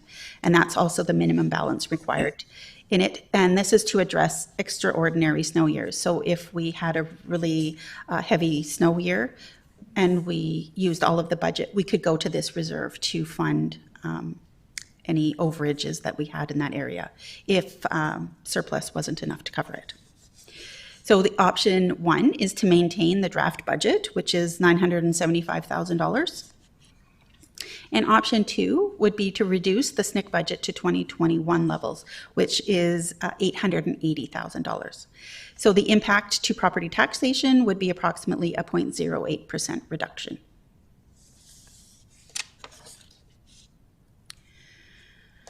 Our next item, pavement preservation. So the draft plan, or the draft financial plan, includes a $50,000 increase for pavement preservation. And the budget increase will allow the department to explore alternative treatments with increased extension to the asset life and reduce the backlog of identified work. So option 1 is to maintain the draft budget, which is at $181,000. And option 2 would be to eliminate the $50,000 increase and have a $131,000 budget. And the impact to taxation is approximately a 0.04% reduction. Our next item is landscaping for the Boxwood Detention Pond. Councillor has a question. Yep. Thank you, Your Worship. Not sure who would answer this one. We've had all this conversation about the roads are deteriorating faster than we expected them, and I take that for exactly what it's told to us, and I appreciate that. Is this $50,000 to compensate for that? Because this is a multi-million-dollar budget, and I'm not sure $50,000 is that going to cover it? Your Worship, through to Councillor Bonner's question, I think it's a good question. This is a different program, so no. The short answer is no. That wouldn't actually cover the gap, we'll call it. In this case, we have a program for crack sealing, and that's preserving the life of pavement, extending the life of pavement.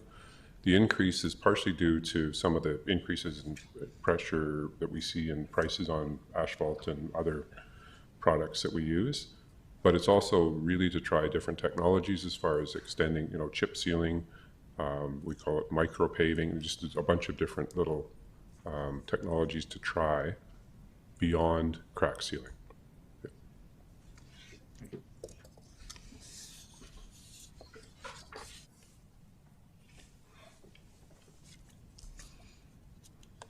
Okay. So with regards to the Boxwood Detention Pond, the draft financial plan includes a $67,000 increase to landscaping budgets for the newly completed Boxwood Detention Pond. So the detention pond was completed in 2021 for the purpose of preventing localized flooding while returning the water to the earth. So annual maintenance is required to ensure the detention pond is functioning as intended and to maintain the health of the newly established native plants and trees and controlling invasive species. So option 1 would be to continue to include the $67,000 in the draft budget. And option 2 would be to remove the budget for this. And that has an impact of approximately a 0.06% decrease. Councillor Bonner. Thank you, Worship. Sorry for all the questions, but can staff tell me if we agree to this decrease or canceling this, what is actually going to happen to all of the work that we have done so far on the pond? Your Worship, do you want to take that one? I was looking at Mr. Group, but perhaps I can take a stab at it, and if I fail, he can step in.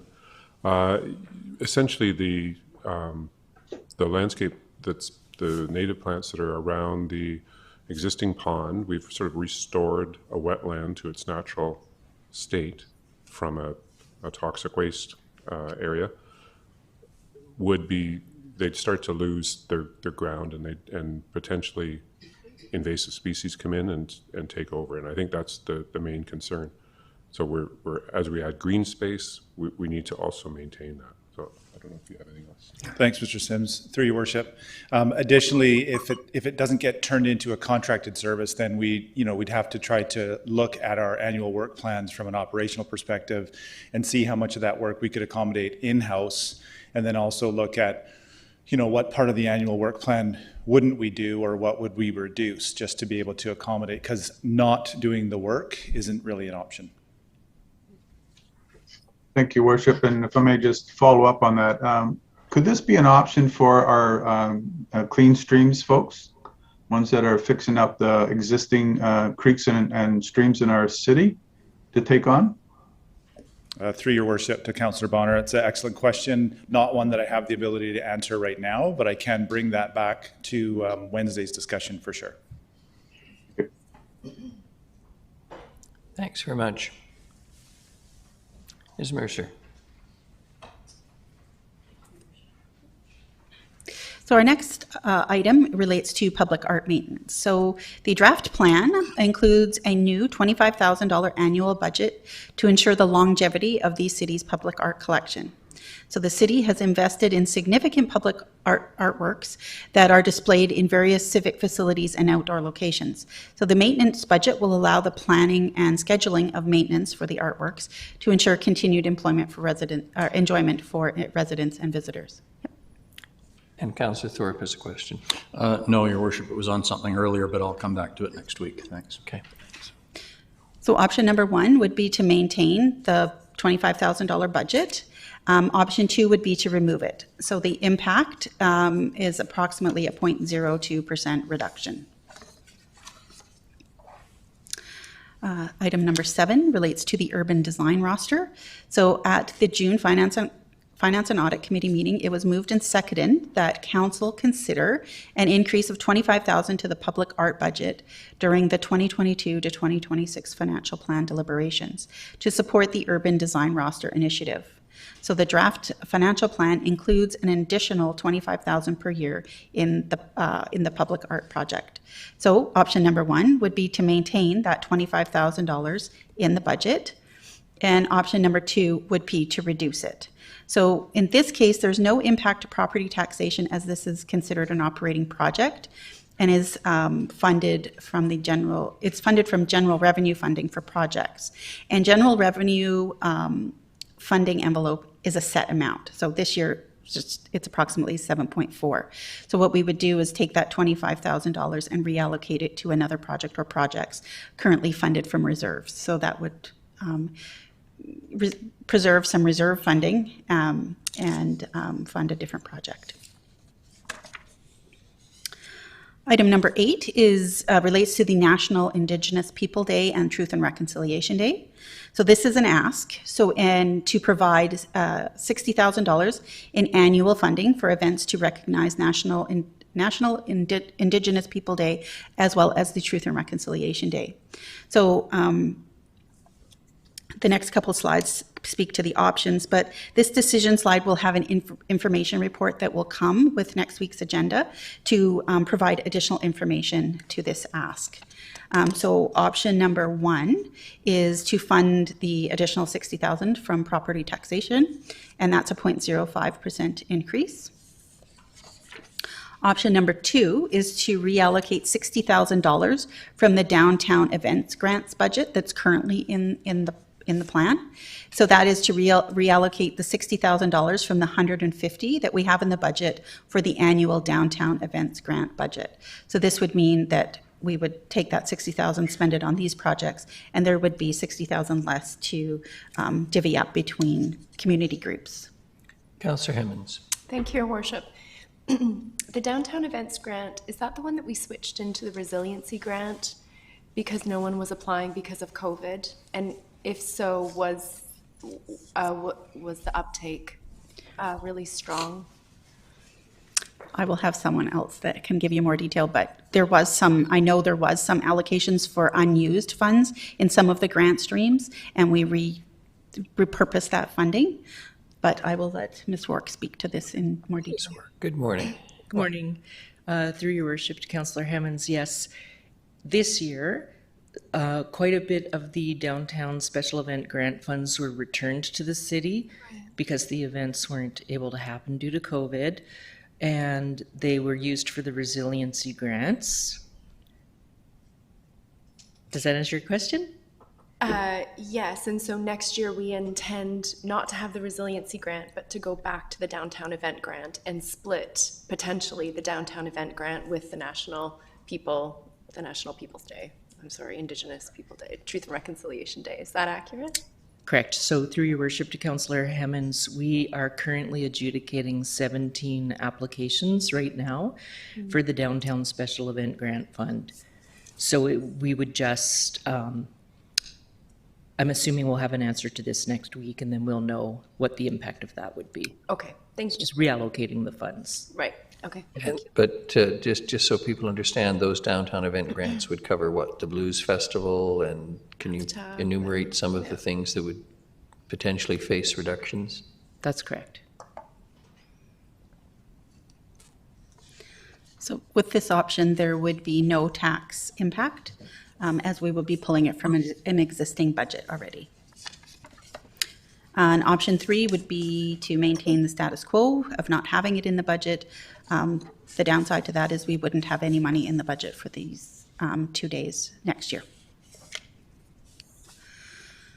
Number 9 relates to Buttertub's pedestrian bridge. So the draft financial plan includes $500,000 for construction of the Buttertub's pedestrian bridge. So the current feasibility report estimates that the cost of construction is between $1 and $1.5 million. So an information report will be included in the agenda to provide background information on this costing update. So you will have that for your agenda as backup next week.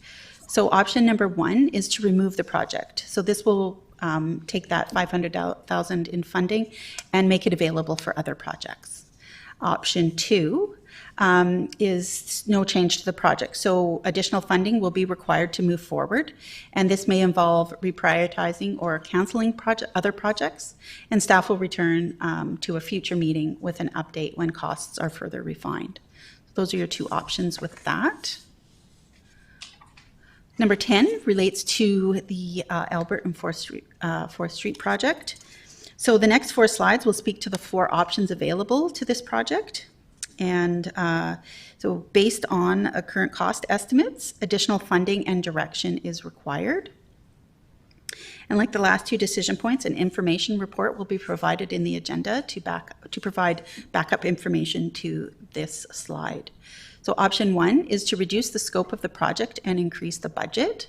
So reduce the scope of the 4th and Albert Complete Street Phase 2 project to Pine Street to Milton Street, and increase the project budget by $400,000. And this would be funded from the Strategic Infrastructure Reserve. So no tax impact to that option. Option 2 is to increase the budget and proceed with option A. So bike lanes uphill only. So this would mean that the project would be increased by $800,000 funded from the Strategic Infrastructure Reserve, and proceed with option A for the Dunsmuir Street to Kennedy Street section.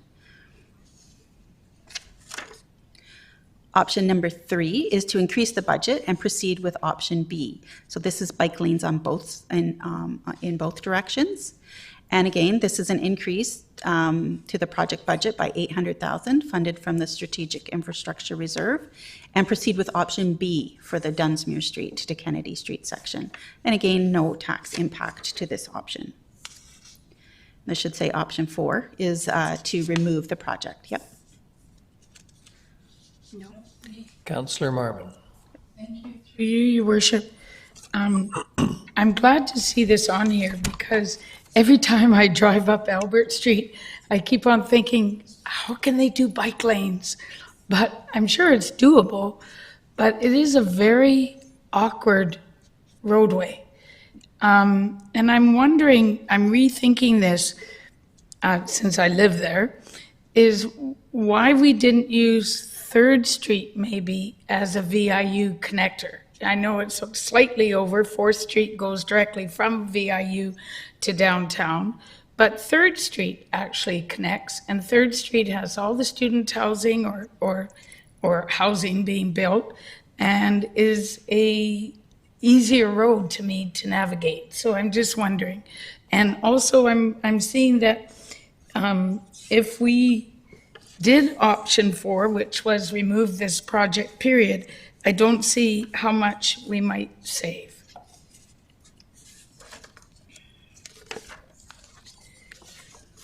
Your Worship, thanks for the question, Councillor Martin. So this is one of the key backbones in the Nanaimo Transportation Master Plan between VIU and downtown. And as you note, it's a direct route.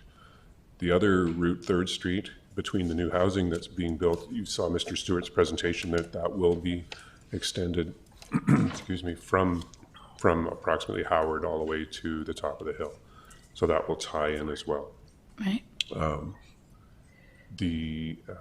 that without tipping our hand too much, there's a fair bit of information that staff would like council's input on for especially the Albert Street section, depending on how you wish to proceed.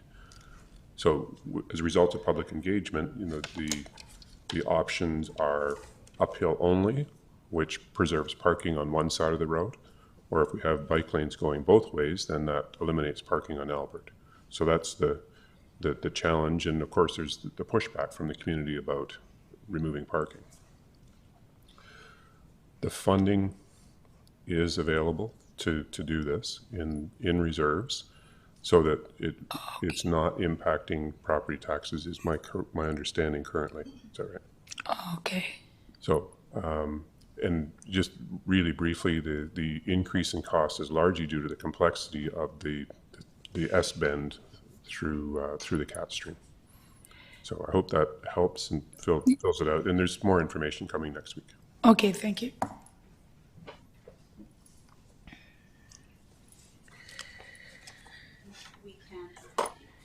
We can have some additional funding if items are costing for that if council wishes.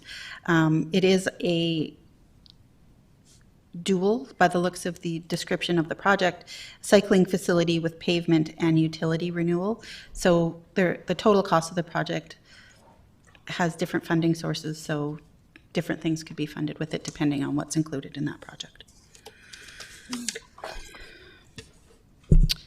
Item number 11 is relating to sanitation. So this implements recommendations from the refuse truck life cycle and funding analysis. And this slide will also have an information report on the agenda for next week to give you background information as well as the review report.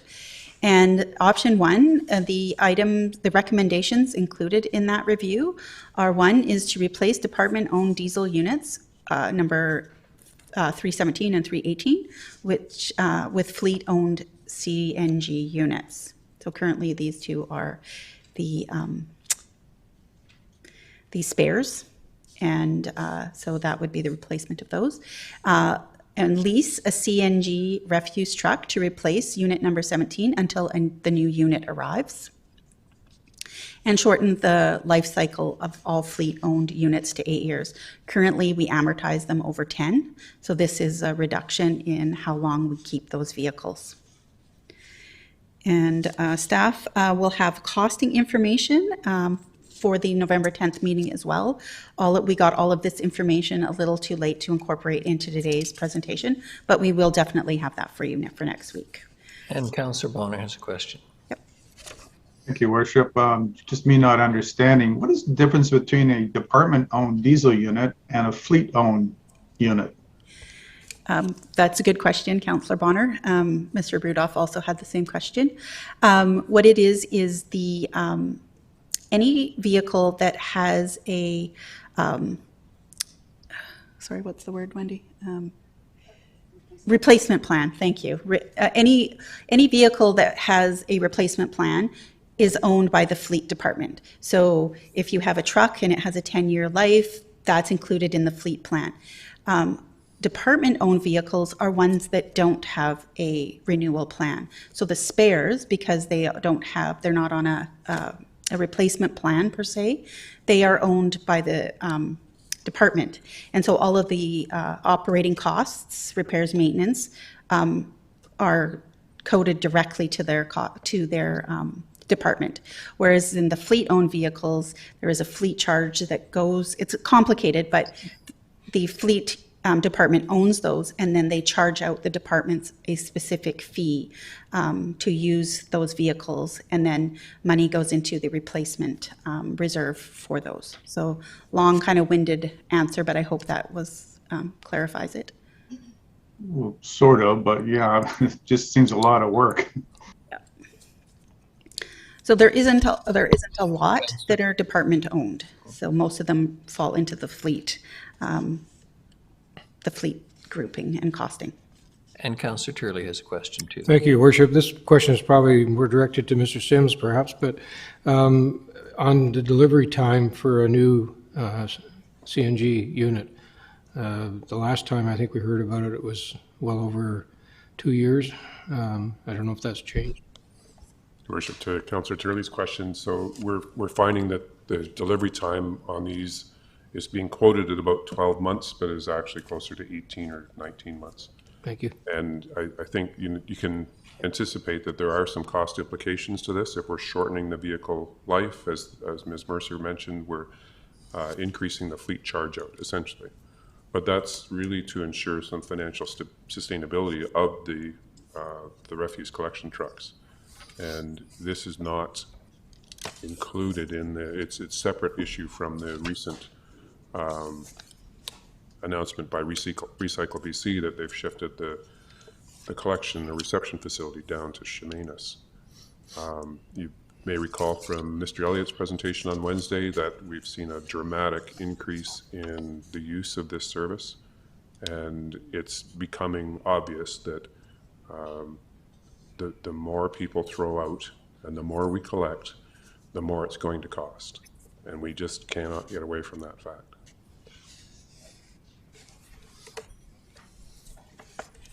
So again, all of that costing information for both the recommendations out of this review as well as the changes to that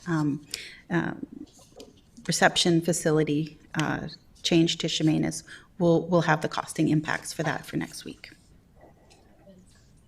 I've got a question. Councillor Gesselbrock has a question as well. Thank you. Through you to Mr. Sims, I was just curious, in terms of the automated curbside collection bin size, do you think that's contributing to the increased garbage that we are removing in part? Your Worship, I think it's an excellent question, and it's a personal opinion, but I also have some data behind it. Yes, I think that is true. People are using what's available to them. The flip side is people are not now self-hauling stuff to the dump. So we're still seeing that increase in diversion that we want to see, about 1% a year, which is encouraging. And our analysis over the last few years has indicated that that's people are using the bin service more, which is great, but not hauling so much. The wild card, of course, in all of this is the rapid rise in online shopping, the staying at home and gardening, and that interest, that huge resurgence in gardening is having an impact on the green waste collection system. So there's all of these factors impacting our costs. Okay, great. Yeah, no, I was just, it'll be interesting when there's further data, just looking from the shift from residential, people spending more time at home and maybe a decrease from commercial and what that actually is. But I was just curious if there was an unforeseen cost implication to our hauling because of the increased bin sizes for future reflection. But thank you.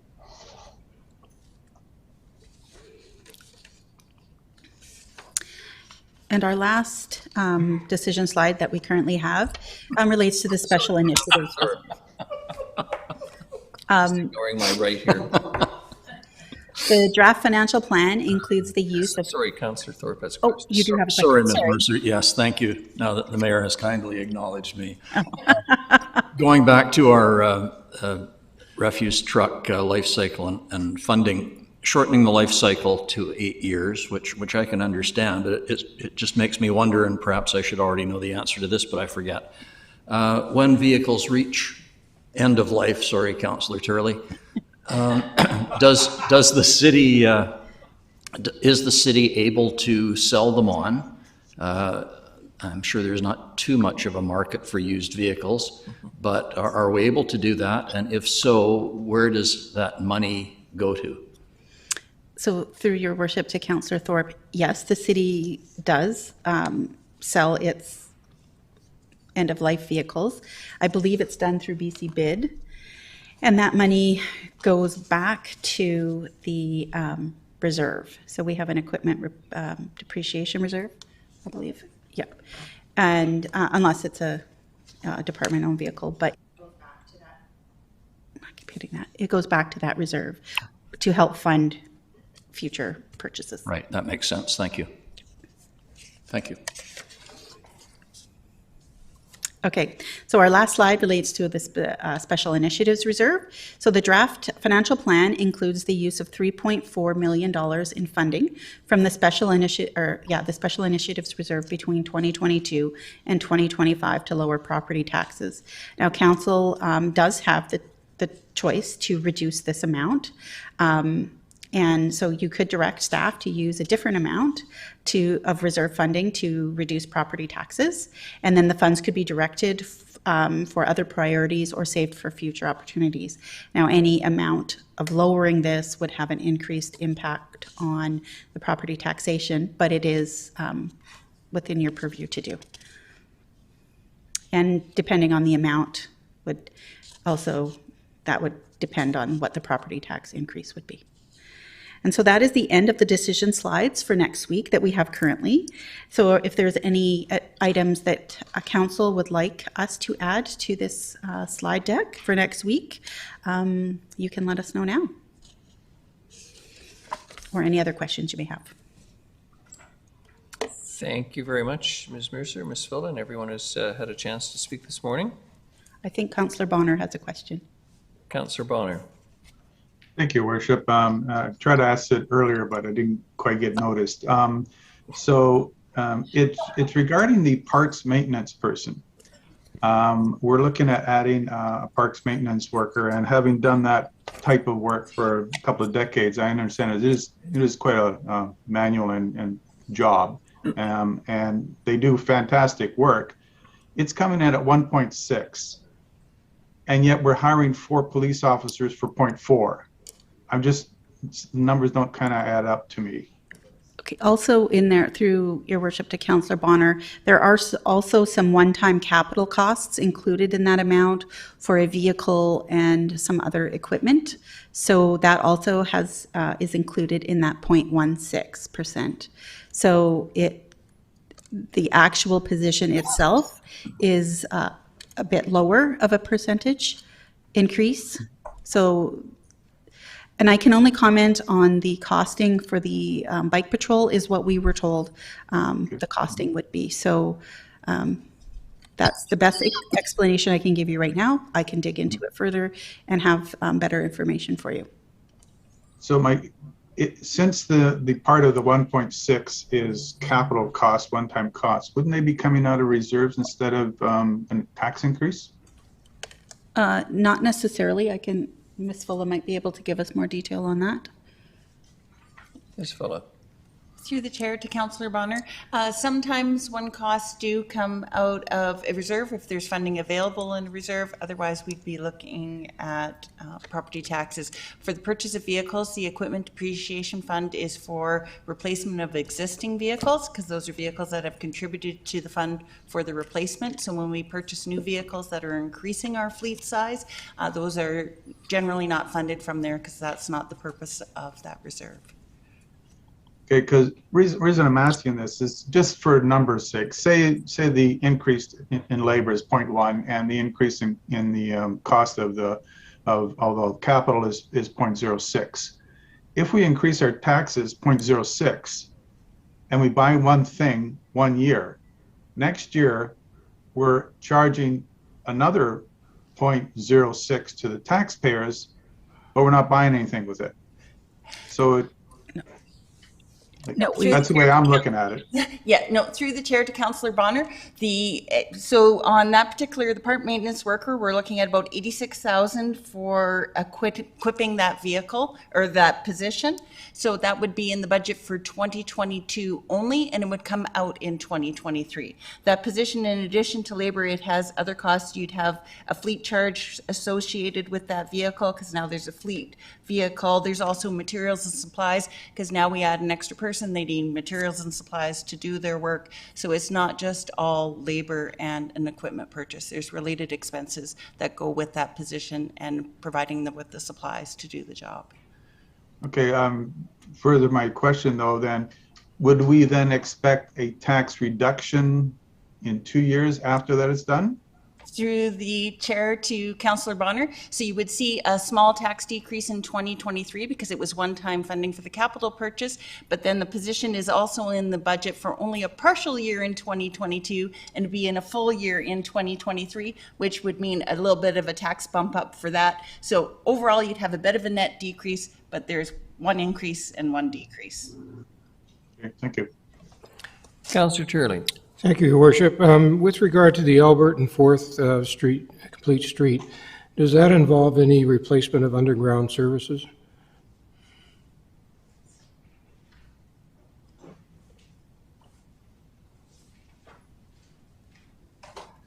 Through the chair to Councillor Turley. Absolutely, there's two components that are underground. One is the replacement of the Cat Stream crossing, the culvert there, and then the water distribution piping up 4th Street to Milton Street. Thank you.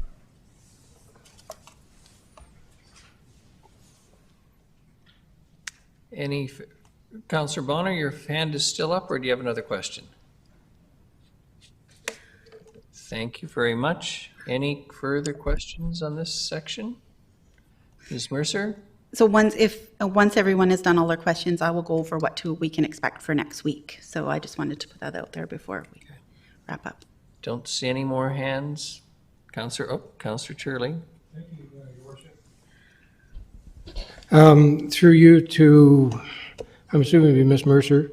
Number 8, the National Indigenous Peoples Day and Truth, et cetera, et cetera. Taking the $60,000 from the downtown event grant budget, is that to cover the total cost, or is that on an application basis by a group that is applying for help to put on an event? Through your worship to Councillor Turley, that would be the city's cost to put on events for those 2 days. And it could be a cost share like it was this year with the school district and Name First Nation.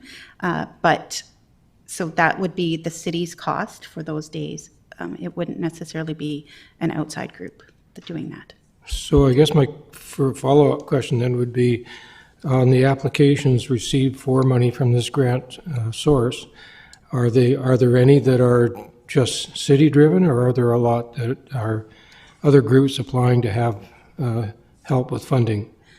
I will let Ms. Warwick answer that question. Thank you. Ms. Warwick. Through your worship to Councillor Turley. No. Oh, through your worship to Councillor Turley. The applications that we've received for the downtown special event funding are all from external groups. None of those special events are events that we are providing a partnership or anything for.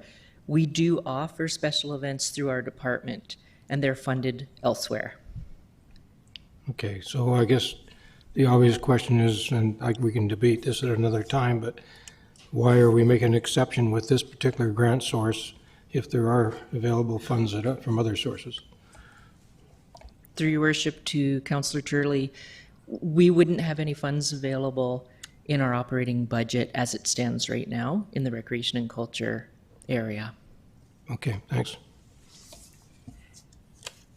Your Worship, just through to Councillor Turley too, taking from the downtown special events while Ms. Work is still up here, that was just one of the options that wouldn't then have a taxation increase, which was the other option, which would be to just add it to the budget with a taxation increase. Okay, thanks. Ms. Mercer. Thank you, Your Worship. So on Wednesday, we will meet back here again at 9 a.m. and I will give a budget update on, as we've had some updated final numbers for some of the estimates that we have in the budget, as well as some updated estimates that we would like to revise in that. So I will give you an update of the changes, all of those changes at next Wednesday's meeting, and then we will go over and discuss each one of these slides in more detail and have further discussion and deliberations on whether to include them or what to include. So that is the day for next Wednesday. Your Worship, I see Councillor Gesselbrock's hand up. Councillor Gesselbrock. Thank you, Worship, and through you to Ms. Mercer. Just in terms of, I just heard you ask whether if council had any other ideas or options potentially for being able to additions or subtractions from the budget. Next Wednesday would be the appropriate time to bring those forward. Yes, you can bring them forward at that time, or if you have them now, we could add additional slides to the slide deck as well.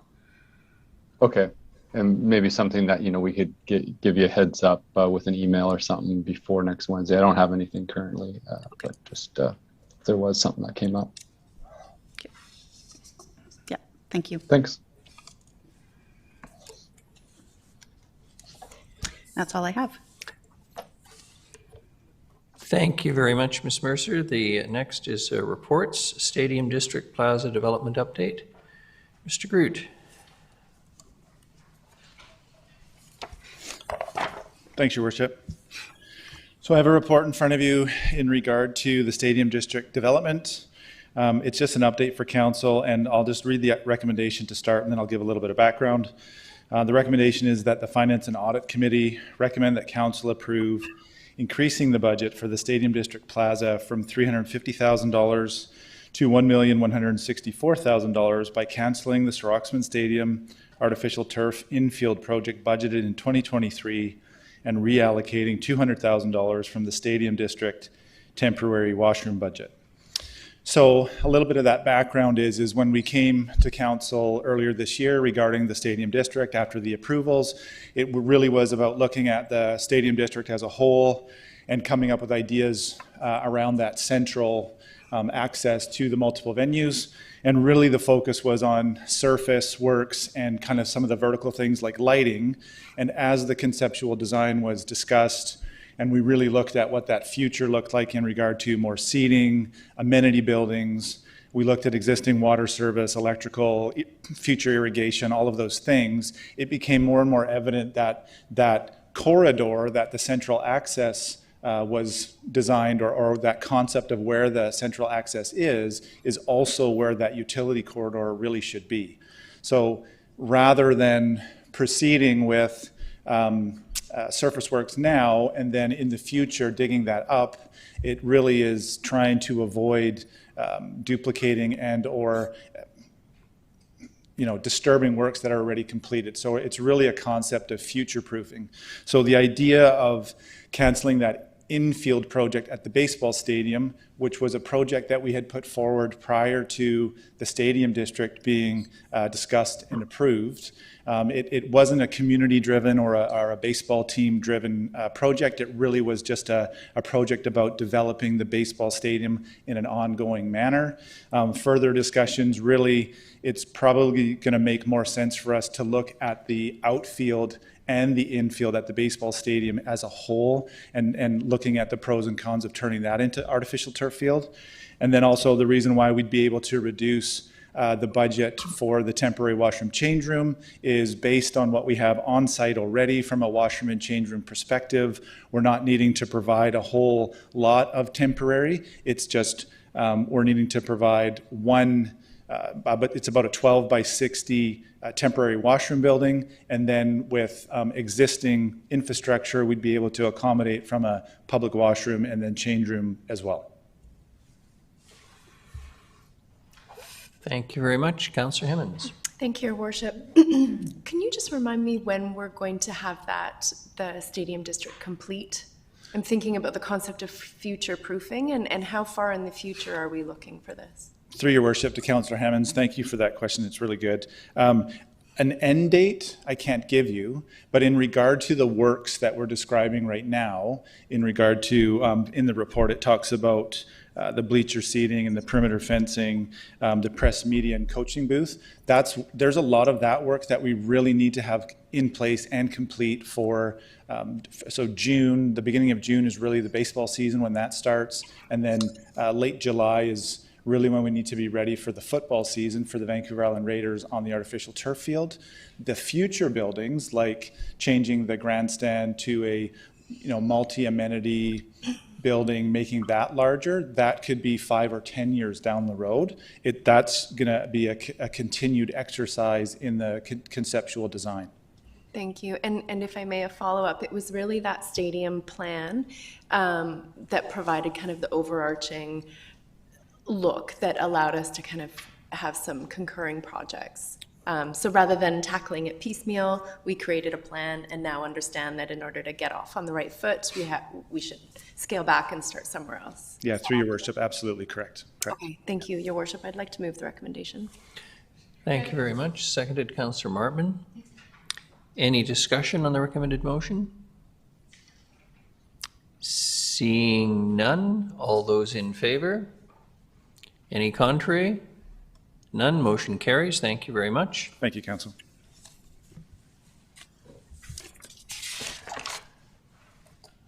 Well, Council, is there any other business? I assume no question period. I didn't see anyone other than staff here this morning. I'm looking for the obvious. Motion to adjourn, Councillor Hemmens, seconded Councillor Martman. All those in favor? Any opposed? None, motion carries. Thank you very much, everyone, for this morning's work. Much appreciated. Don, did you have a question? Oh, sorry, Councillor Gesselbrock. Oh, no, sorry, Councilor Gesselbrock, I noticed I had my hand up. I was going to try to do a virtual notice of adjournment, but you beat me to it, Your Worship. Sometimes the flesh wins over the flash. I'm not sure how to take that, but sure.